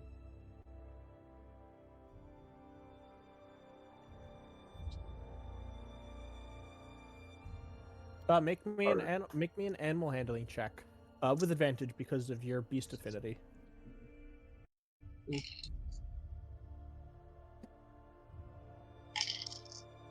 The pigeon wants fruits. Wants fruits. Alright. Give Van it a whole will ass go see watermelon. what fruits Give it a whole the ass giants currently watermelon. have. I was half expecting Frost to do a brother. I hunger for the fruit. Giants eat watermelons like they're grapes. I was gonna say I was gonna say they eat watermelon. No, they eat watermelons like they're fucking grapefruit. Makes sense.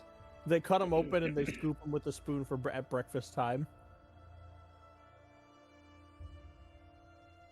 There's also, you can also roll a survival check because there's definitely fruit on the island. Yeah, I can give him watermelon and a variety of whatever's on the island. Oh yeah, fuck. There's mangoes, there's papayas, whatever fucking tropical fruit that you want can be found here.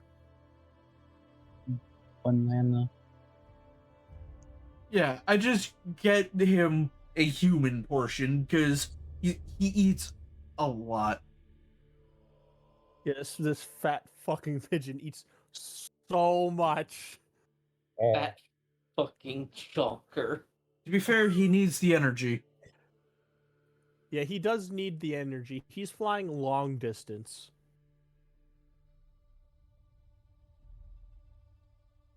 Because Kobold Press was nice enough to give us homing pigeons as an actual stat block. Amazing.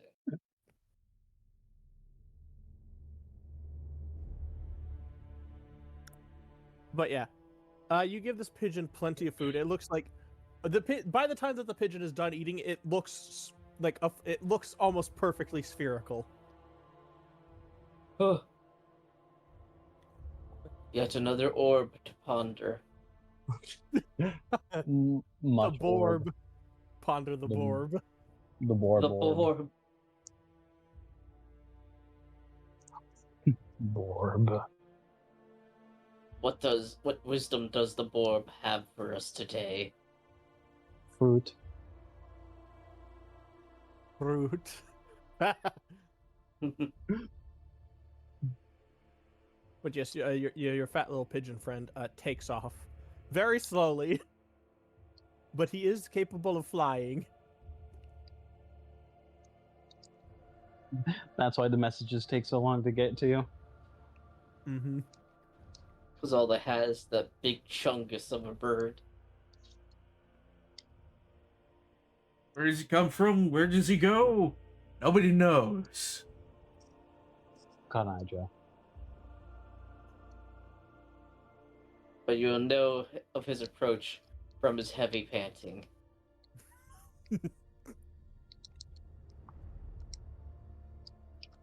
Criminals fear when they hear him flap in the night.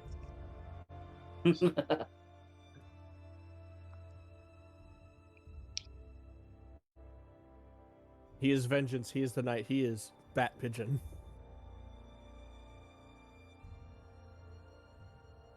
Kaylin, what are you up to over the course of the day? Well,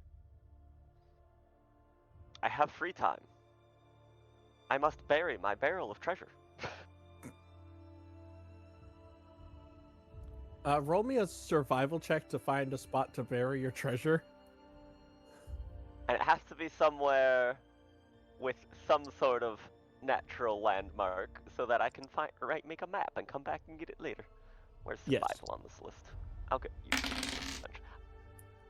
I have not You buried bury it. You bury it right in front of the tent, or in front of the tent back at your campsite, and you do not hide it very well.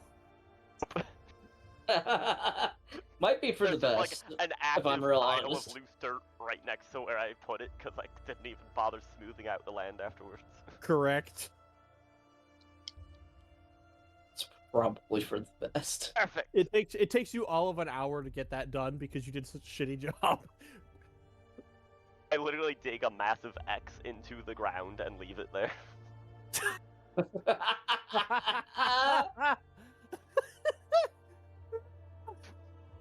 Oh, I have a wonderful bit to do if we go back that way.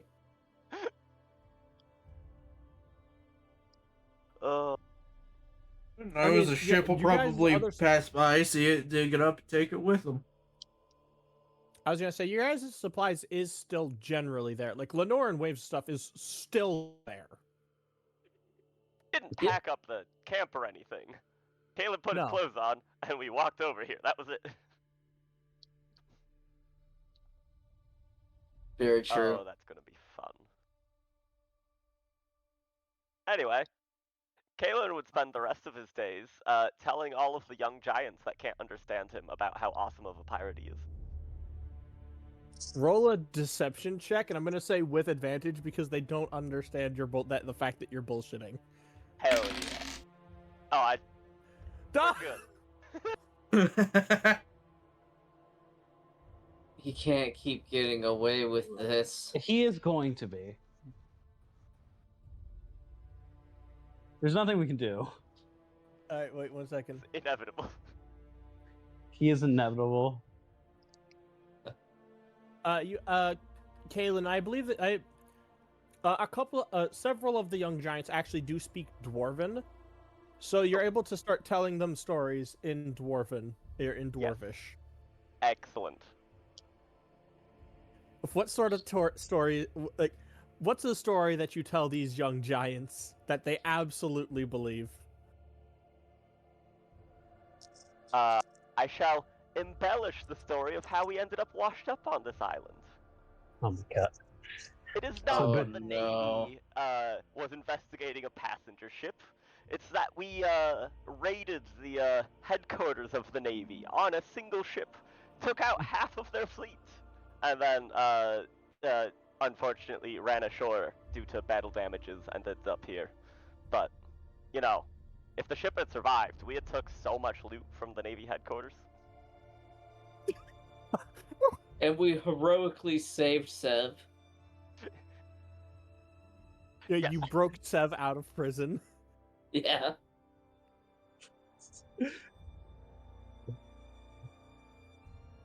Actually, I'm gonna say, I'm gonna ask everybody, going from the top of the chat down, to tell me a ridiculous thing that Kalen says you did.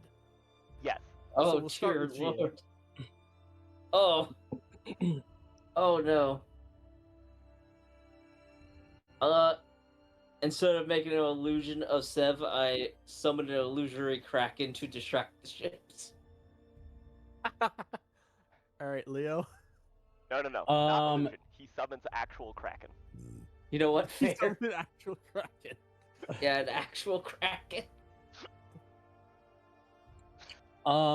Instead of Sev just stealing the orb and like essentially using a gust of wind to bring this guy off the ship and then steal the orb and fly away, Sev actively yanked him with his tongue into the water, eating his essentially like put his mouth on his entire arm, chomped it off, and he still has this arm in his mouth to this day. He just doesn't show people. Yes, this is perfect. All right, Ro. He'd say that Ifreed took out half the ship by shooting the controls of the winch. Oh, so like you cut a key rope and it just like caused everything to fucking One like shot, the collapse. ship goes down. It just became a cascade failure of everything. All right, Slen, what is something that Kalen says Wave did? Wave called upon her godly powers of lightning to smite the ship down with a Also, just single cannonball. I see. So, fire cannonball into ship. The moment the cannonball hits, just a stroke of lightning just obliterates it.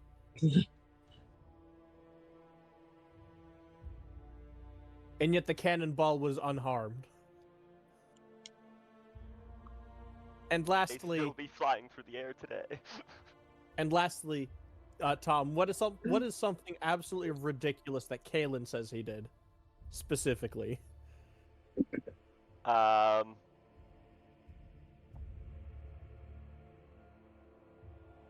Before the ship is utterly destroyed by his compatriots, he manages to, by himself, swing over to the enemy ship,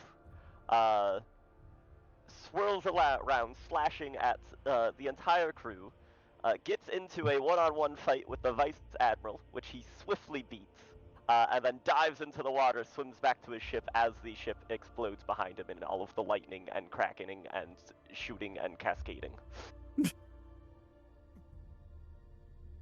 The young giants are astounded by your party's heroics and just power.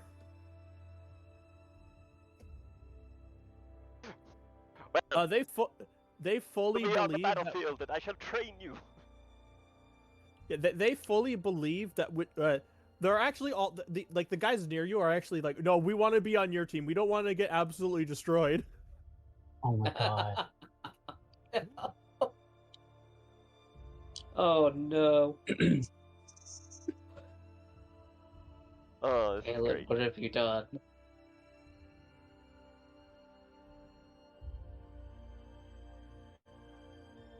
All right, Wave, what are you what do you do over the course of the day?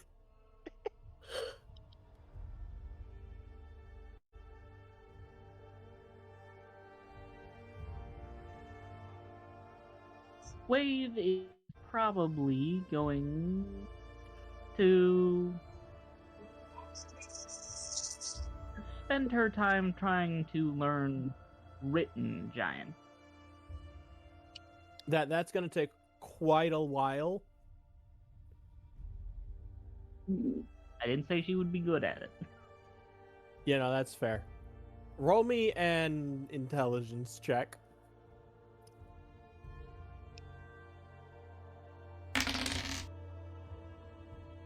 It's the problem is that giant is similar to dwarvish, so you keep saying you keep like you use because I believe that giant and dwarvish they use a very similar, if not the same script. So you read something and it's like, oh, that's what that is. It's like, wait, no, that's the dwarvish word. God damn it.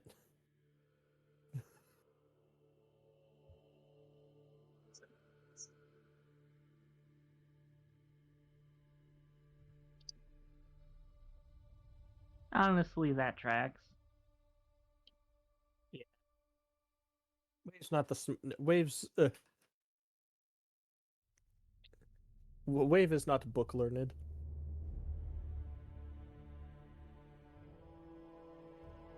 She knows things innately and is also strong. Yeah. You don't do book learning. That's for nerds. Yeah, like Sev. Yeah, Sev, you hear that? You're a nerd. I still electrocute things. You don't need to be a one-trick pony, my guy. Me look, actually an writing electric in a book nerd. currently, not They're not being the called the nerd. the worst type of nerd, an electric nerd. Look, And someone has to have the Lenore. brain cell at this party. It's true. The problem is the person with the brain cell is with the most brain cell is also the person who's lying to everyone Accurate. all the time. Oh my god, you have the highest intelligence, don't you? That's the highest. Don't worry, I will rapidly approach that. Also, I'm probably gonna focus on wisdom. I'll see. And honestly, it's but- probably wisdom that the party needs. I mean, You the don't party it's okay, has need FYI I'm here. tanking the wisdom for everybody right now with my You age. take your average score. It's like that one person who takes a test and drops the class's score by 5 points because they do so badly. That's me with wisdom, baby. I don't gotta be wise, I just gotta survive. But lastly, Lenore, what do you do over the course of the day? Well, he's definitely gonna be writing inside of his journal about the stuff that he learned today, as well as a little bit of an entry for it, since he doesn't know exactly how long it's been since the first entry, so it's just got question marks on date right next to day. He's mostly just going to be observing and seeing what the Giants do and what his party's doing as well. Just try and learn some more about them through observation.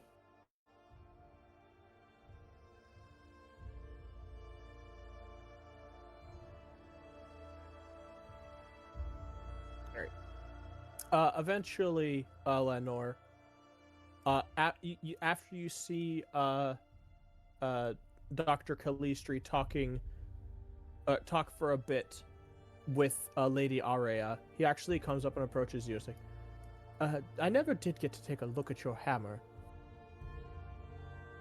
Oh, are you wish to observe it? I guess. Yes, if I could take a look at it. Sure. He will take it off his back and still hold it out in his hand so that way he could look at it. Dr. Calistri is going to make an intelligence check. And he's like, yes, this is what I thought it is. This is a great artifact. This is one of world's fabled weapons. It will go stronger as you do. What? You see across the seas, across the vast seas, there are 13 total weapons such as this. They grow stronger as their wielder does. Oh, Notable ones would be in the hands of the sniper. They have the Screaming Abyss. Let's see, there's someone... rumors from a couple of decades ago say that there's someone who meditates on top of a mountain who has Traitor's End. But this is Wave Crusher. A weapon intrinsically tied to the ocean.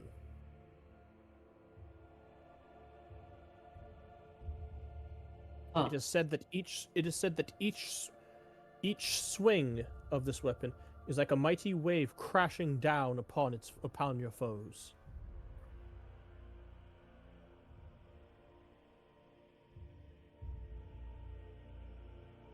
Well, I guess that's something to look forward to then when it gets to that level. Wasn't really able to hit anything with it, but when we fought that mound.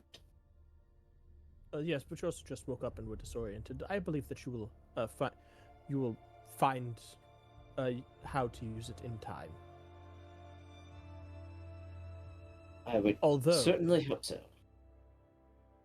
based on the giants and your connection to them through your lineage, I'm not sure exactly what granted it to you. I don't really know either. It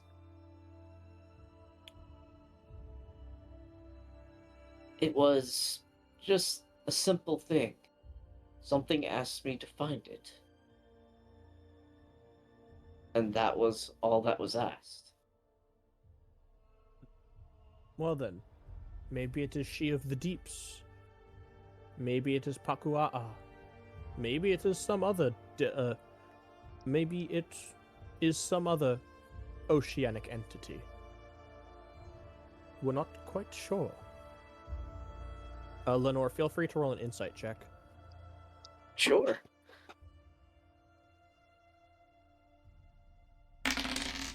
Oh, hey, 15.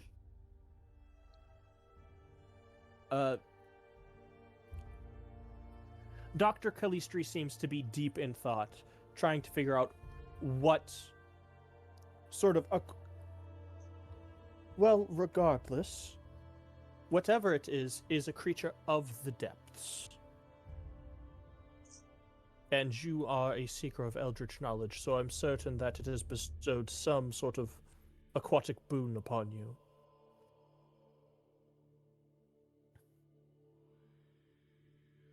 Perhaps so.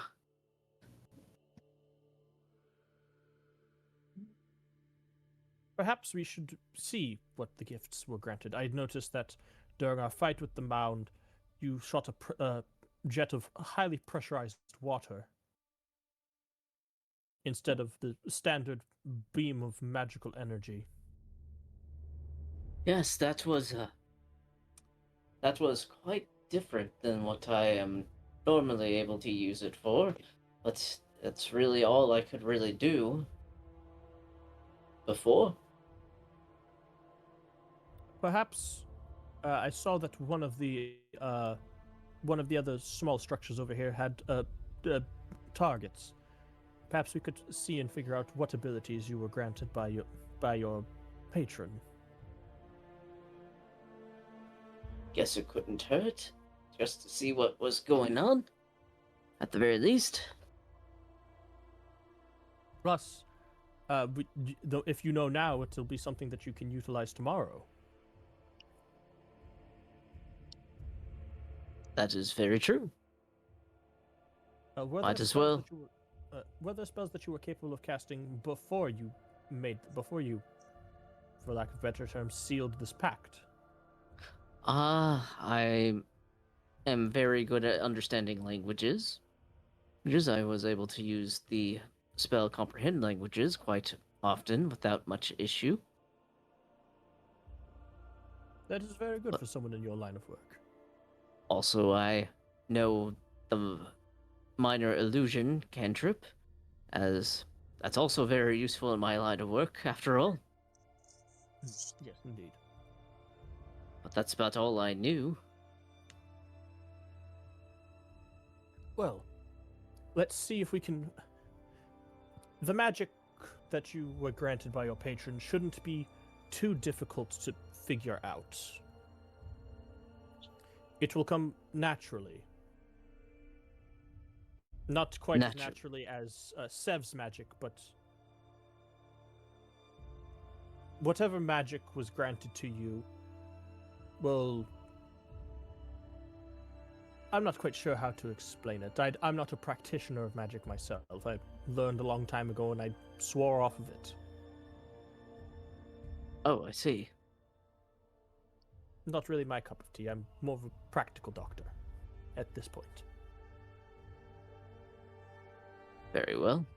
I shall not pry too much into that past. After all, everyone has a right to their own secrets. I appreciate that.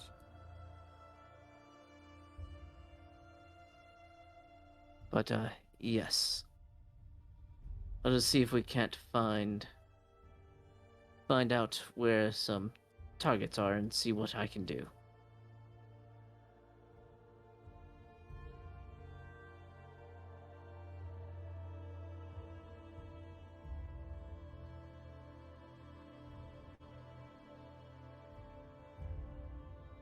There, that'll do. Yep, yep. And Dr. Calistri will join you. As there are some over in this tent, there are some training dummies and some targets. Oh, very good. All right. Let's see what all else I can do. And, let's see.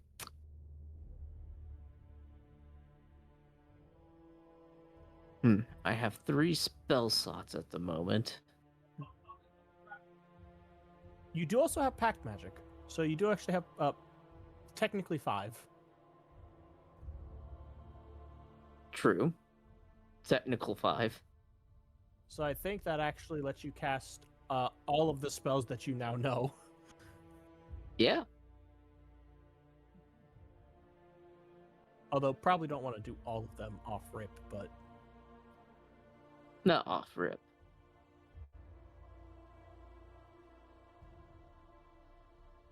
Lenore, make me an Arcana check. Very well. That's 15. Very nice. As you sort of like feel the power within yourself that you have been granted, like you already had some magical power, obviously, but you were granted some sort of, it's like you were touched by something and given an elemental affinity for water and cold, I'm gonna say with that 15, you have, you feel that there's in the magic that you have, there's something that's more defensive, and there's something that's not necessarily offensive, but is a thing, or I would say that it's a debuff Okay. that you can apply to others. Something that hinders others. Yes. Okay, okay. So something to protect yourself and something to debilitate others in some way, shape, or form. And Okay, okay. which one would you like to go? Which one would you like to reach in, or like attempt to utilize? Let's go with the defensive one first. Lenore, as you focus on defending yourself, you naturally have a sort of magical ward, like shine that protects you. To your surprise, it actually becomes like normally it only becomes visible when you are struck. Mm-hmm. However, in this instance, it becomes fully visible as as you are surrounded in a sheet of flexible ice. As you gain the benefits of Armor of Agathis. Yeah. Quite interesting. Dr. Calistri gets close and it's like he's like inspecting you. He gets his hand close but does not touch you. It's like, oh, this is quite interesting. Seems that it bolsters you, while also causing those who attack you to feel some sort to freeze. Quite interesting, I must say. Hmm. This is definitely a new feeling, but I don't feel cold. Well, I don't think that you would feel cold, especially considering your lineage. But even if you were, this is a spell meant to protect you, not a spell to cause you any sort of discomfort. Very interesting. Well, at the very least, I now know I can do this now.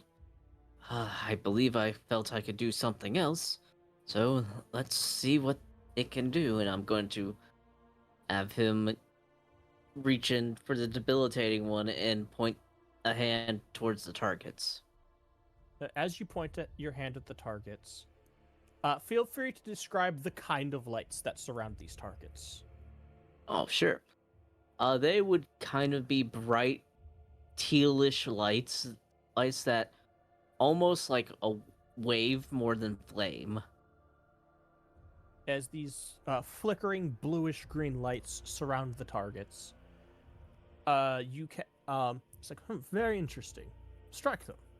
Now that you've done this, I will do so. Shall I go ahead and make an attack roll? Either with your hammer or with your blast of water. Either is perfectly fine. Well, let's go with the hammer. All right, walk up to those targets. Yep. Boom, boom, boom, boom, boom, boom. And swing. With advantage. Yes. 17. You see that, or as you swing the hammer, you're like, you feel that you're going to miss, but then, like you're like, oh, my swing is off, but then you redirect towards one of the lights and land a solid blow on the target. Very good, very good. Interesting. It seems that this makes attacks more accurate. Some sort of deep sea lights. Quite interesting. As you can cast Fairy Fire. Indeed. I'm just gonna do that. There we go. And then I'm just gonna delete it. Pop. Oh, yeah.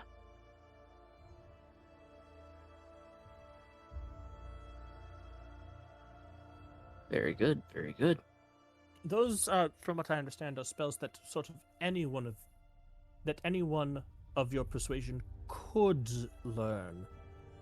However, from what I understand, those who have formed a pact have greater depths of magic. Do you have any idea what that could possibly be? I believe that there is something there, but I believe one of them would not be good to cast in here. Because I think I it's see. something that Miss Dumaris casted before. Or made that rather loud sound. I see. So thoughts of thunder and crashing. All right. That's good to know that you have that. And this whole time, Dr. Calistri is just sort of writing in, like he's taking notes. Very interesting.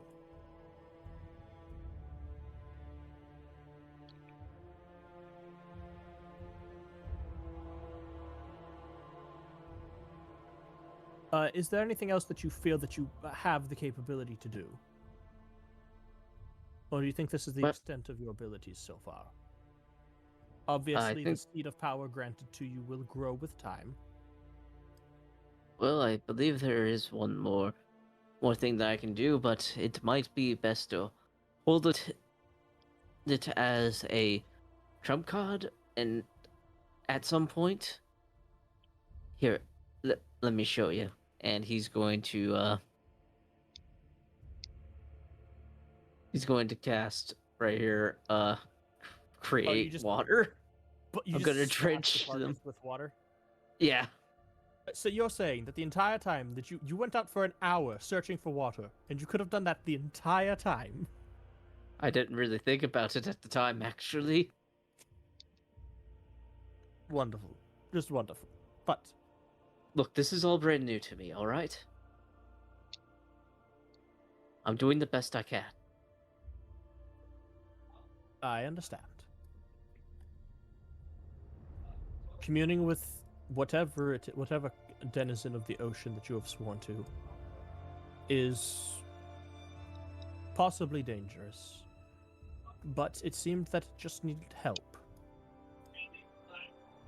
And let us hope that whatever it is that you find and grant help to does not wind up backfiring on us all. It shouldn't, but something to be worried about. Something that I will definitely keep in mind.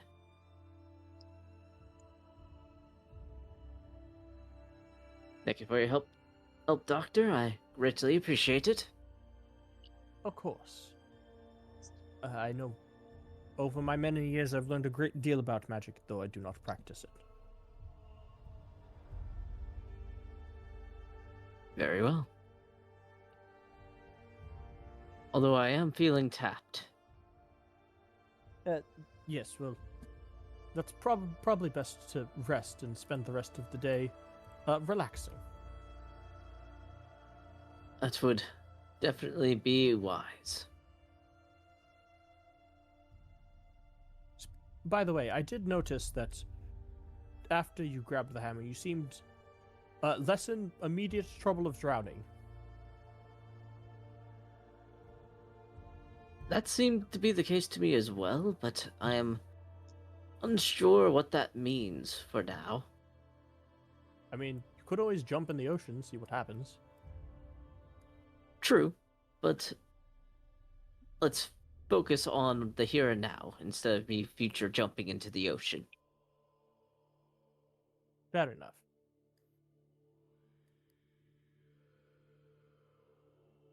All right.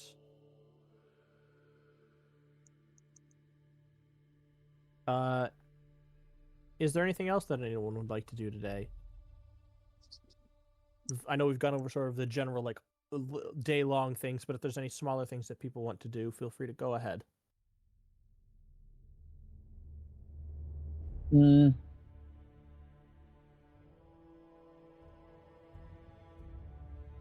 Nothing that wouldn't take a decent amount of time.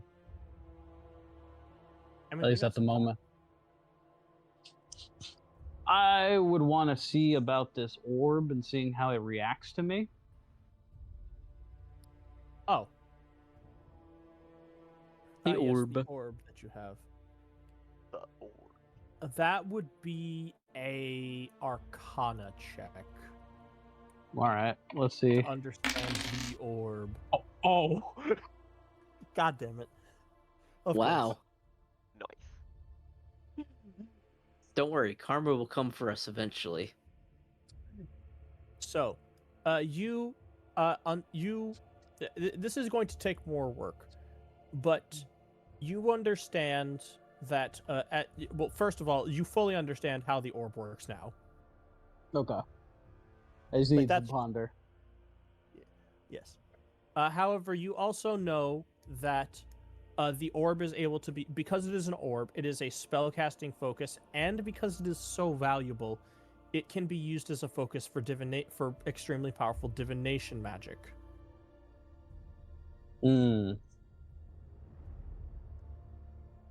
I see.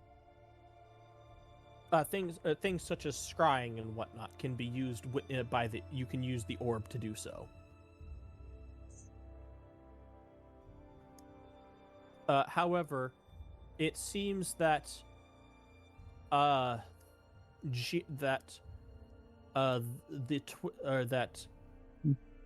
Jean had a sort of unique divination spell that he was focusing through it, that allowed him to find, or that when he was near you and your kin, it would react based on what element, or like what sort of affinity you have. And so that would inform him of like who is nearby.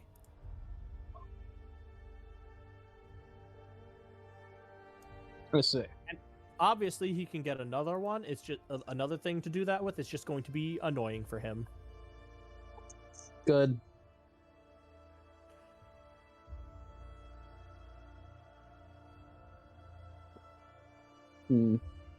Most excellent. So essentially,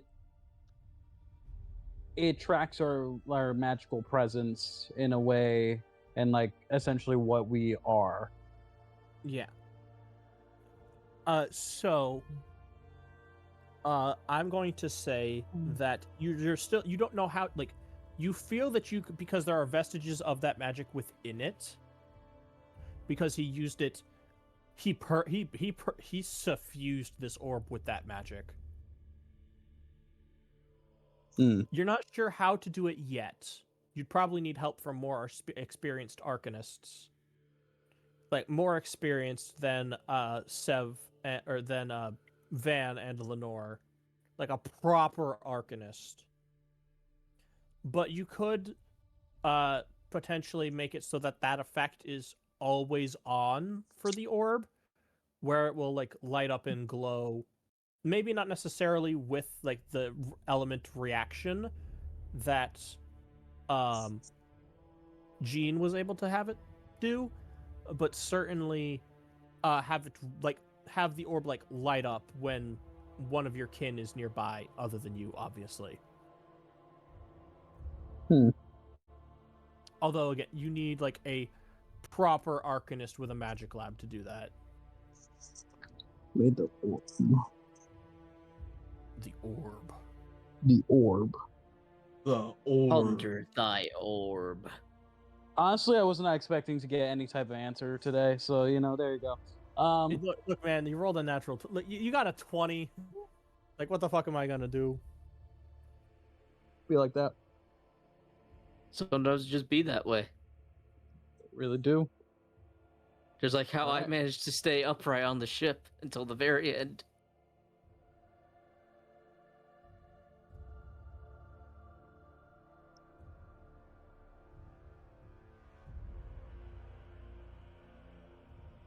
Right, that'll be me.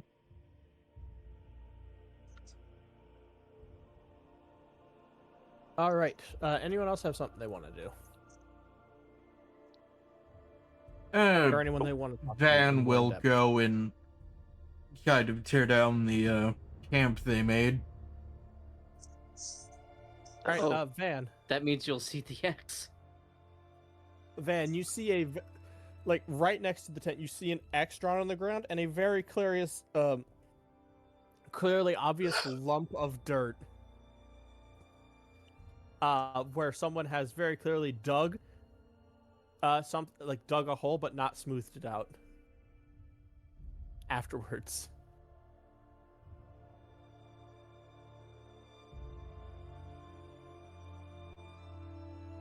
Yeah, I'm not gonna touch that.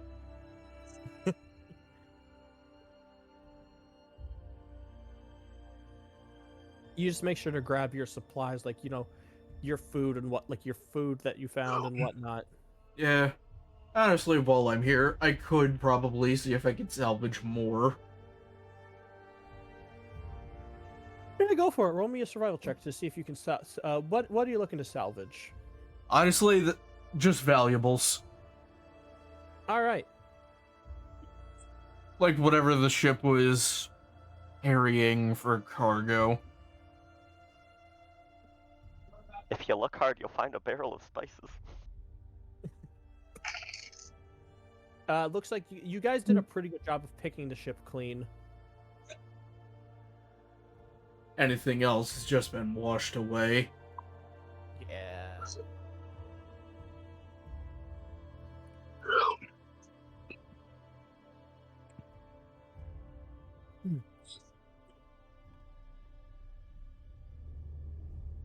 All right, Wave or Kalen, anyone that you want to speak to or things that you want to do.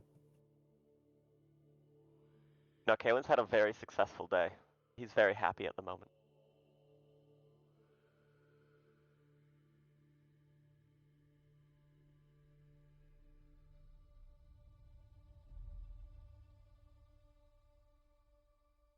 Wave will talk about cooking with Mr. Grom.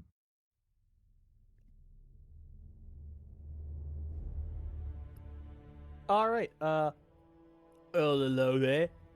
You seem to be quite interested in my big old cooking pot.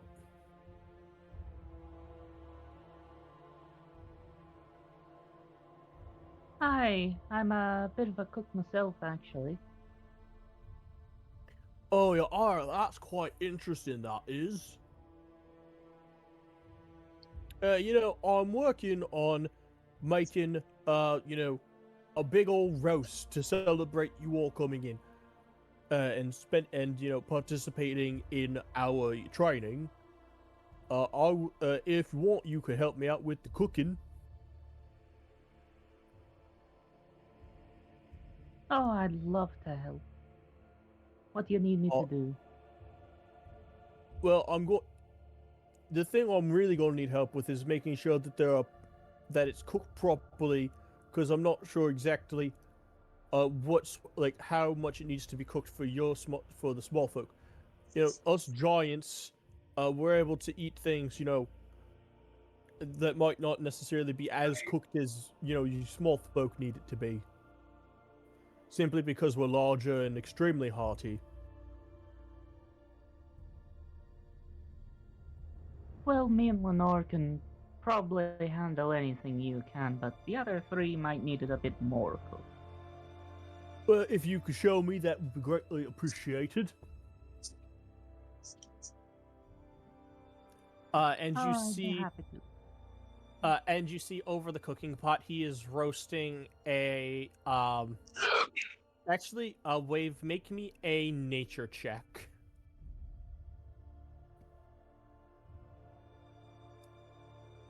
Would my provisioner tools have any effect on this?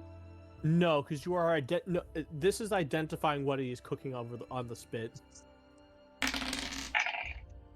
Oh shit! 18.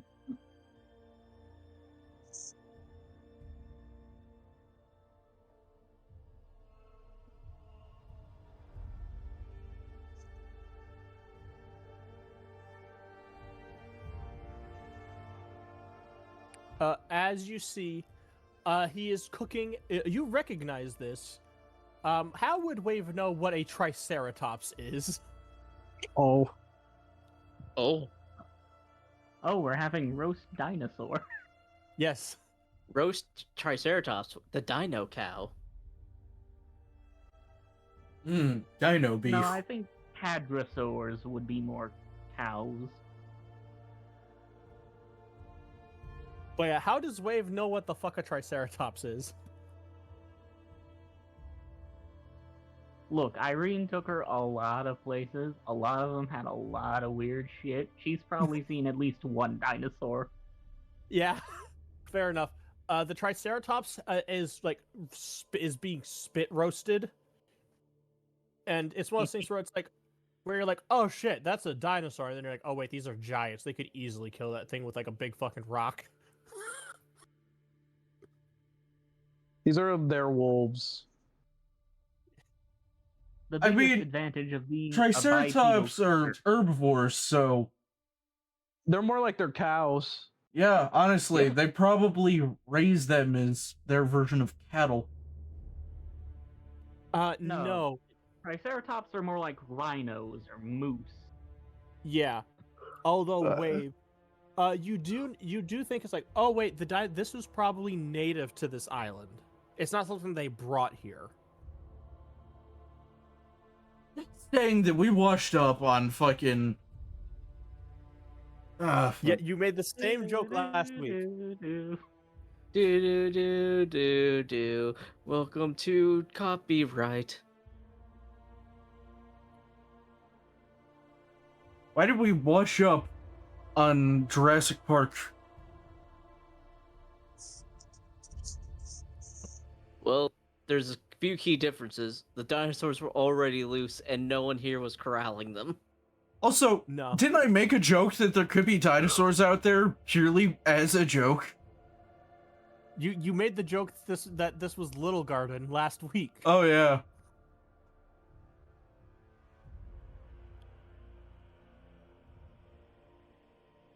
Yeah, except it's not Little Garden. We washed up on fucking Jurassic Park. Yes, indeed.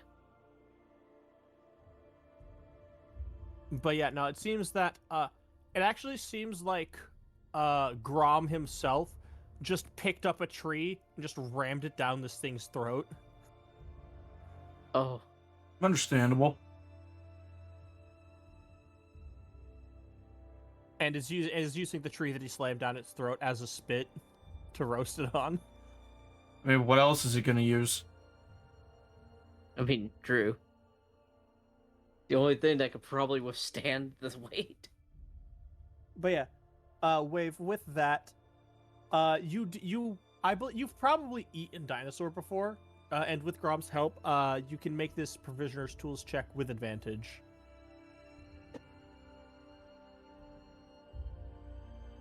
Yippee. I believe in you. What's that? Wisdom or Constitution, your choice. Oh shit! Wow. Feel free to describe how you cook this fucking dinosaur.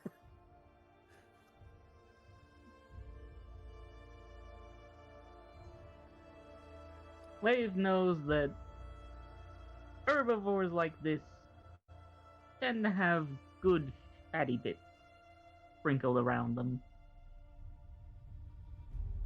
And she also understands that modern birds are also dinosaurs. So there is a separation between light meat and dark meat. Light meat gets a nice slow roast. Dark meat goes a little longer to help draw out the flavor. Make it more tender. I imagine you explain it to Grom, and you actually have him like cut off the legs of the Triceratops and the tail, so you can cook them differently than the rest of the body.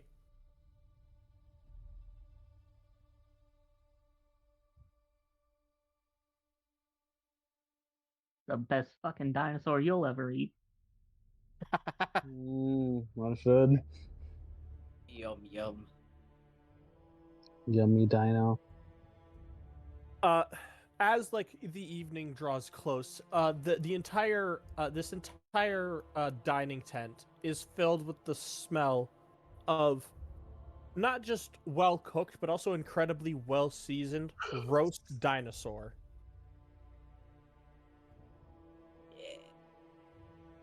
Hell yeah. You see that Grom actually, after a bit, like after the most of the roasting is done, he actually, because he didn't skin the dinosaur initially, but as the time to eat draws near, he does, like, because the scales and all that are not going to be edible. So he does, like, take a big knife and just sort of like while it's spinning on the roast, does peel off the, or it does cut off the dinosaur's hide, and then he, has this little spread with, or you're not sure what, or Wave, you're very familiar with this. It's it's auroch butter, with some seasonings in it that he then spreads over the outside to make sure that the outside comes out nice and crisp but not burned, and also to just suffuse it with a little bit more flavor.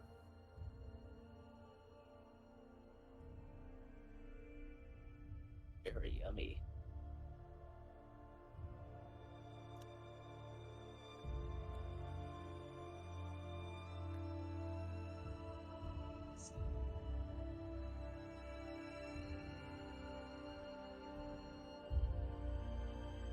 Or let me actually, yeah, this one.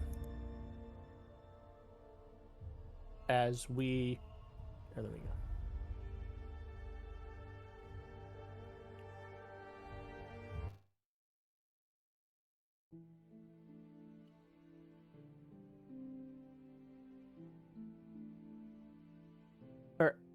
As things do eventually calm down, and your surroundings are now, after spending a day with these giants, is a lot less scary.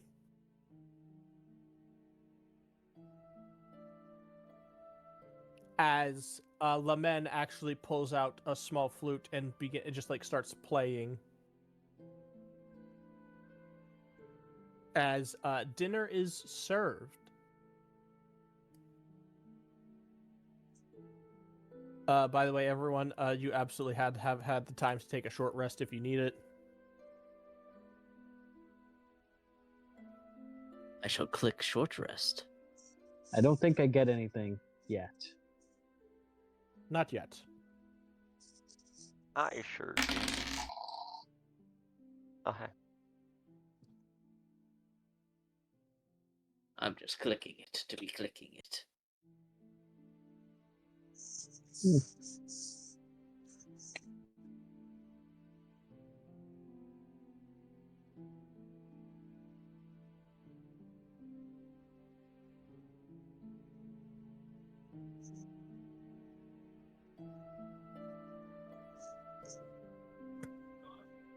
And my friends.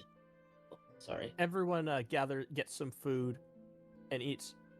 And Lady Aurea actually raises a tankard of giant ale. If anyone wants a small cup of giant ale, you can absolutely get some. There were definitely some small mugs in the wreckage that you could use. I will yeah, be drinking sure. ale. I will try some. I'll have some. To finding new friends, those blessed by the gods, and to the wonderful training that they will help us with tomorrow. And the general, as everyone begins eating and drinking. If you're drinking the ale, please give me a con save, as this is strong ass stuff. I get A advantage. con save, you say? Fair enough.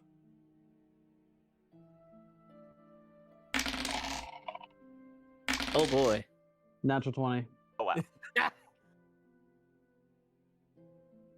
Since I'm part giantkin, do Oh my I god. get advantage?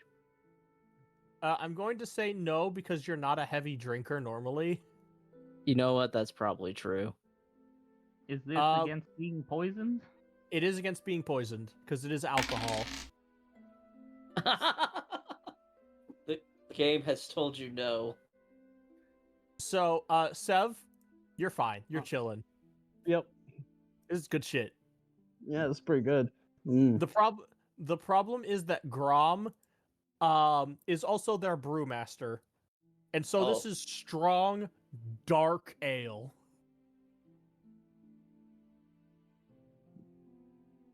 Oh, Well- that's hitting quite hard. You're able to yes. have one mug without much consequence, although you feel a little dizzy. You really don't think that you should, like everyone other than Sev, you're just like, I don't think I should drink any more than one. Seven's ready to drink in 3.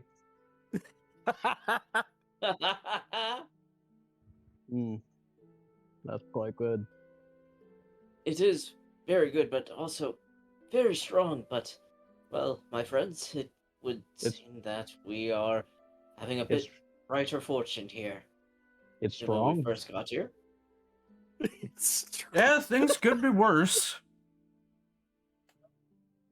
Lenore side-eyes Seb when he asks that if it's strong.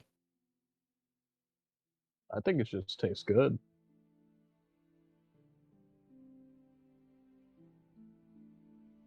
Well then, my friend, I am glad you are enjoying yourself. I will say the alcohol is especially strong because It's made for giants. well, it's made for giants, and it's specifically made for hill. It's made by a hill giant, and hill giants can drink like dwarves in respect of like.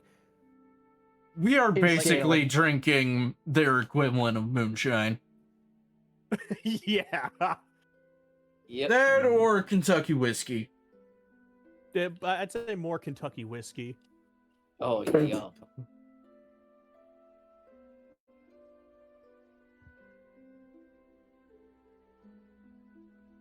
I'm just going to huddle characters over here. There we go. Yeah. But Also, I gotta note the comedy of this. Sev is 2'9". and I'm 8'3", and you're out drinking me. It's great. I love it. That toad liver. Good for spells. It's good for spells and alcohol. The toad liver, of course. How could I have forgotten about that simple anatomy fact? You fool! Alright. But you are quite right, Mr. Ifrid. It could have been a lot worse, but seems like after tomorrow we'll be well on our way back to where we should be going.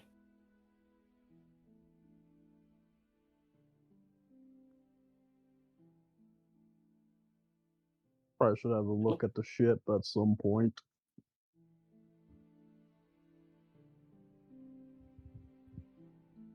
Yeah, do what repairs we can to make sure that we reach Port Verde. Well, I had some ship supplies, so we should be okay. Did find some carpenter's tools, so if there's anything wrong with the wood, I can at least patch it up while we make our way there.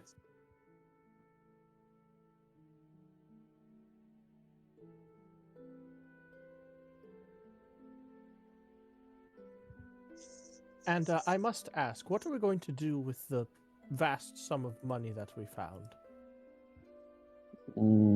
Smartest thing would be to use it to get a proper ship at Port Verde. Anything left over would be supplies. I would ask to have some of it put aside so I could use to buy supplies to maybe make to get a recipe book. Oh, that's a Recipe. good. That's good spending. I What sort of recipes? But we will also have to buy supplies as well. yes. Um, And Not sure. medications. I'm not sure what I'll be looking for per se. I just know that I've recognized a few things where I used to be, and I want to see if I can replicate them. What sort of Is things do you want to going on? replicate? Oh, there you go. We can hear you. Mm. Tom, you live. Potions. Leave. Okay, leave my glass alone. Potions, herbal or alchemical? Mm. I believe alchemical. Yeah, well, I could certainly be of assistance there.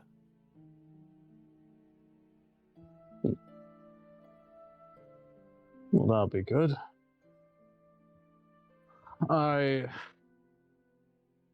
We'll see what we can find wherever we land. I would also need to get the tools for them. I only really have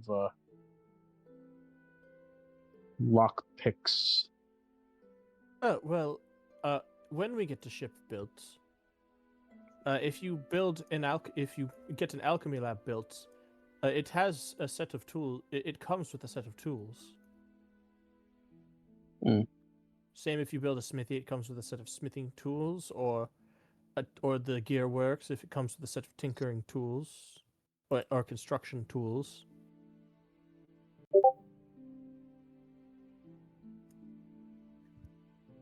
Well, Ignix leans in. If you're gonna build yourself a ship, you're gonna need a crew more than just the 6 of you. Mm.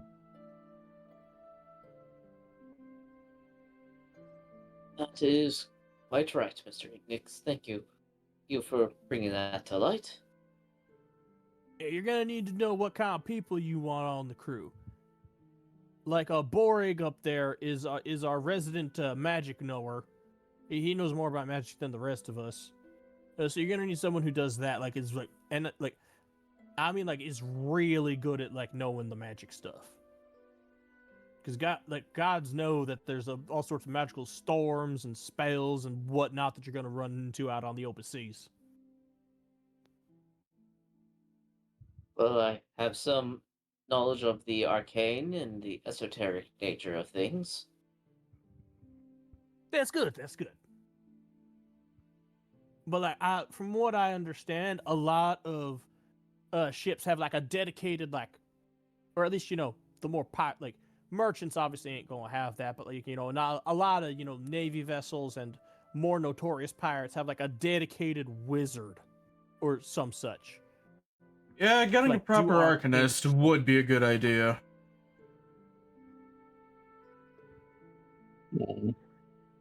And Miss Dumaris is quite the fine cook, but if she was raised by a dwarf, she's also going to be a smith, and both of those jobs are real time consuming. You can't really do both.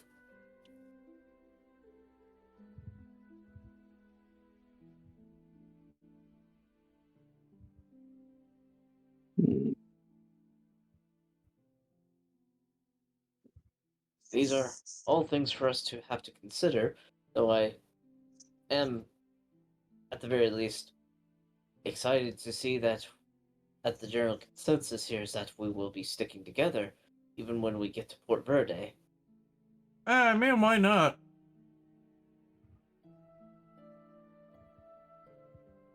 Well, we're wanted no matter what. And Lady Fate brought you all together for a reason. Otherwise, you wouldn't have been the ones on your ship that washed up here. Correct.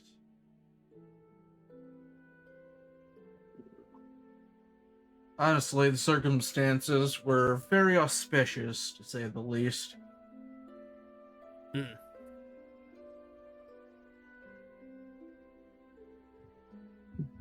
I rather auspicious, or we're waiting for the right catalyst. I mean, for me, to put it simple, I rather if they're gonna find me out again, it would be loudly than quietly.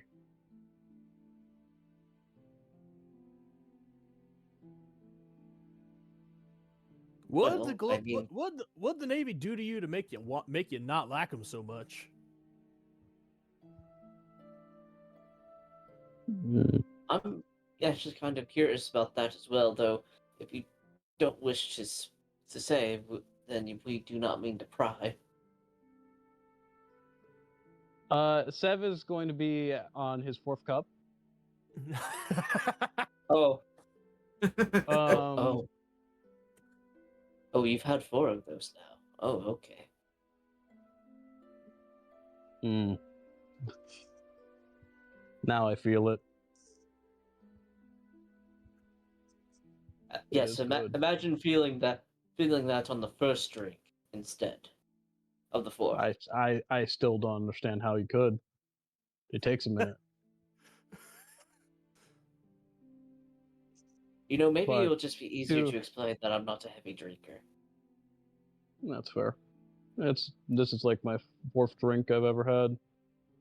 By the way, Sev, Ignix is is going roughly drink for drink with you, except to Yes, scale. to scale, yeah, that's fair.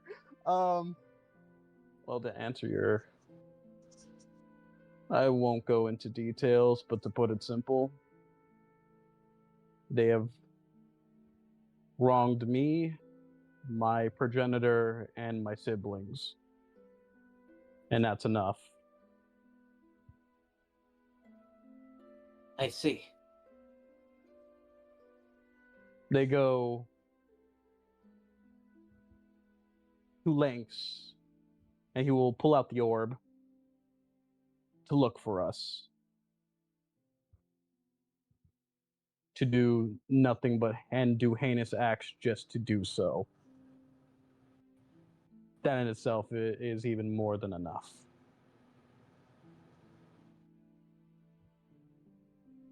It's excessive, which is what they are.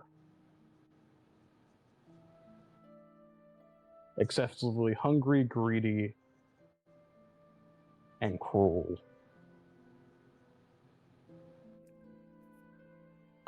Lenore, you're the only one who understands what Dr. Calistri says, but not because he's saying it in Giant. Oh. He's saying speaking- He's saying it in another language. It's like the lengths one that I they go know. to- Yeah, the lengths that they go to attempt to touch divinity. Truly despicable. I'll keep that note to myself for now. Hey Frost, Yes. with Polyglot, even if I don't understand the language, Mm. I can make an ability check to understand the meaning of, Make an insight check. and if I'm proficient in it, I double the proficiency in doing so. Yeah, so make an insight check. Oh shit. That's what's that, a 23? Yep. Gotta be careful with Sev, that polygot. Sev, Dr. Calistri, it seems to be extremely familiar with not only exactly what you are, but what the Twist Blood family does. And most likely what every he has a pretty good idea of what every Imperial family does.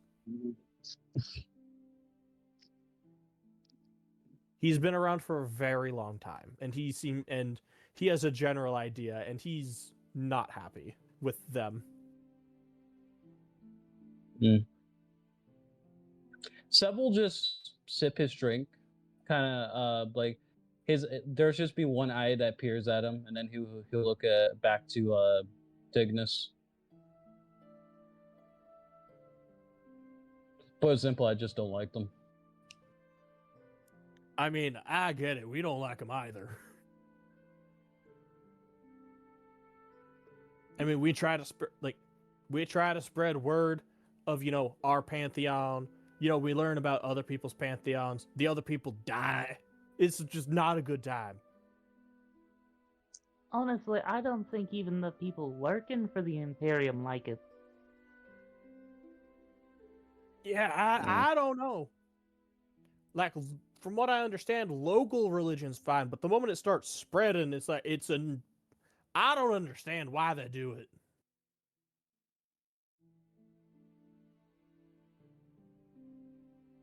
Yes, it is a mystery after all. Well, you're good at mystery stuff, so hopefully you'll figure it out.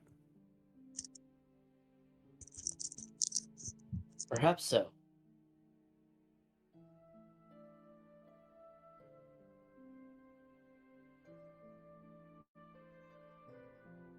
Anything else anyone wants to say before heading to bed for the night? So how's everyone enjoying the roast triceratops? Oh, this is really good. It's good. It pairs well with the ale on his 5th cup. It is indeed quite exquisite. First time I've had it. It's the taste isn't what I was expecting it to be, given the nature of what kind of creature it was, but not unpleasantly surprised. Ignix has an entire triceratops leg. He's one of the bosses around here. He gets dibs on that shit. True. Once you've cooked enough, dinosaurs are close enough to regular birds. I'm sorry, they're like birds? The belly meat's good.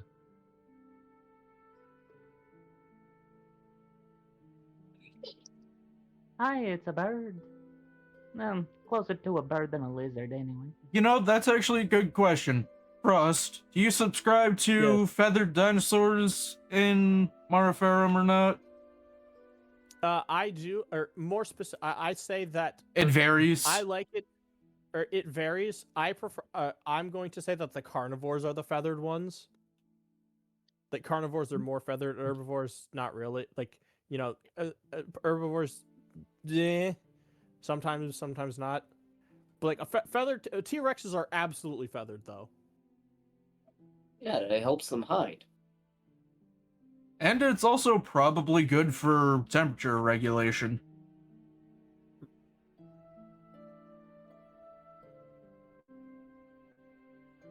Yep.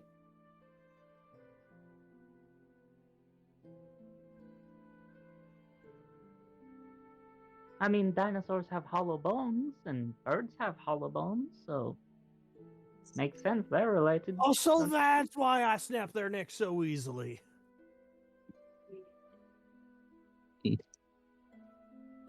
You're also quite strong, to be fair, as well. Well, yeah, but they're just about as strong. We probably could hunt a few dinosaurs before we leave.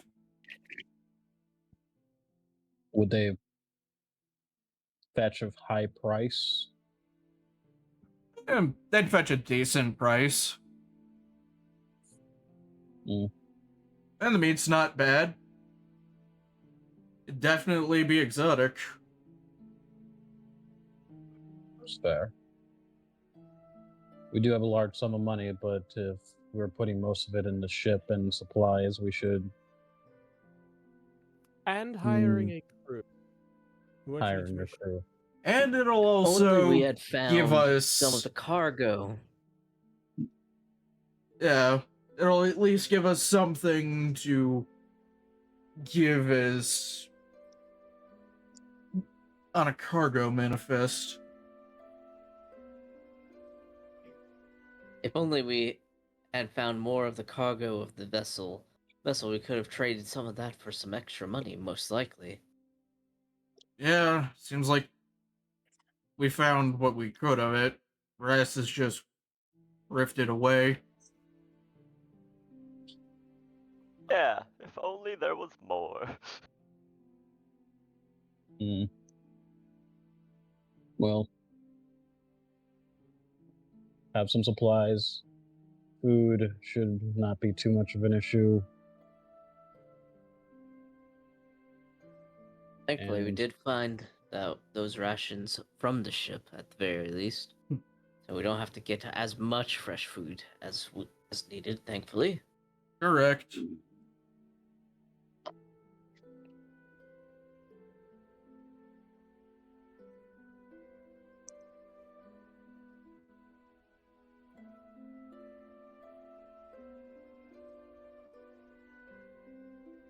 But I do believe that it is time we turn in for the evening. No doubt the giants are going to be waking us up bright and early for training. That is quite so, most likely. Certainly Will- to be a exciting day tomorrow. Will you be joining us, Doctor? I will be present on the battlefield, on the field of training. Although, again, I don't fight. I don't practice magic or martial combat. I just heal people. Understood. Also, if anyone accidentally gets a limb cut off, I can fix that. You don't think that will actually happen, do you? I don't think it will, but it is. But I know how to do it. Well, that's good to know at least. If someone's limb does get severed off and they've already lost enough blood, I'm going to need to wait until the following morning, which means that we would need to preserve the limb, preferably in something cold. There's a lot of rules to this.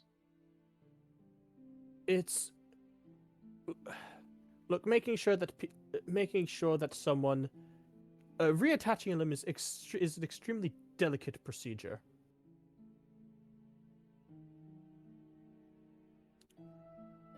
Especially Well- making sure that they don't have any loss in functionality of the limb. Well, Sev, a better way to explain it is that easy to come off, difficult to put back on. Kind of like how if you split a coconut, you can't really put the coconut exactly back together and have it stay. Mm. Sev understands this.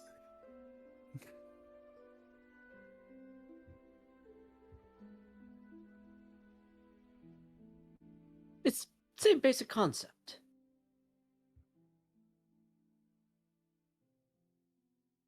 Although if you die, I can't fix that. Although, from what I understand, there's not going to be fighting to kill, so should be okay there. At the very least, I didn't get that impression when speaking to them. So it's probably that's just until unconscious or something of the sort. Yeah, mostly just till you pass out, just due to getting your ass beat. But definitely, especially because you're small and we're big, their accidents do happen. We're gonna try our best not to do that, but it is potentially a possibility. Probably not gonna happen though. Just because, God's forbid that I get knocked out and fall over onto Kalen over here. I don't think there's any fixing that. No, I think it would just be a Kalen kick. A pan can take it. Kalen. I can take it. Last stand.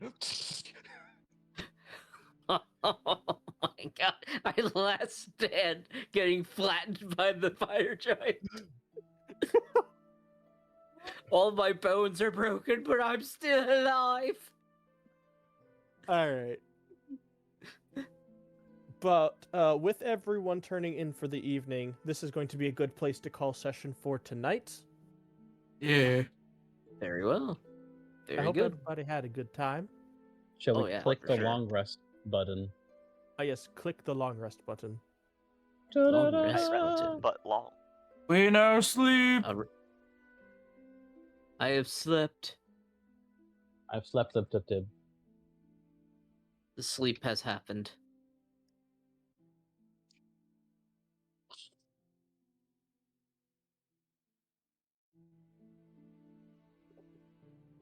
Oh boy. The sleep Try not to die the next time when we go through giant training? Yes. I mean, it so could easy be to get off the mysterious worse. island. Just fight giants. Yeah, next time you help train young giants in the art of fighting small people. Very true. We are small. Some more than others. You we can have a deny it Wide no variety of longer. small. You are small. It's true. For the I can first time deny in Lenore's life, he doesn't have to worry about hitting his head on something. Kalen's not the smallest person around, so he's big now. I don't think that's how that works. That's how that works.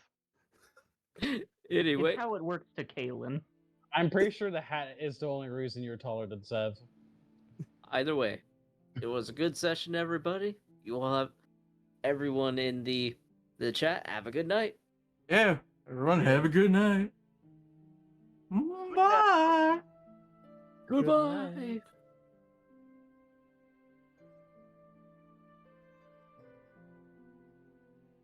night. I was so happy to get to use the giant lore.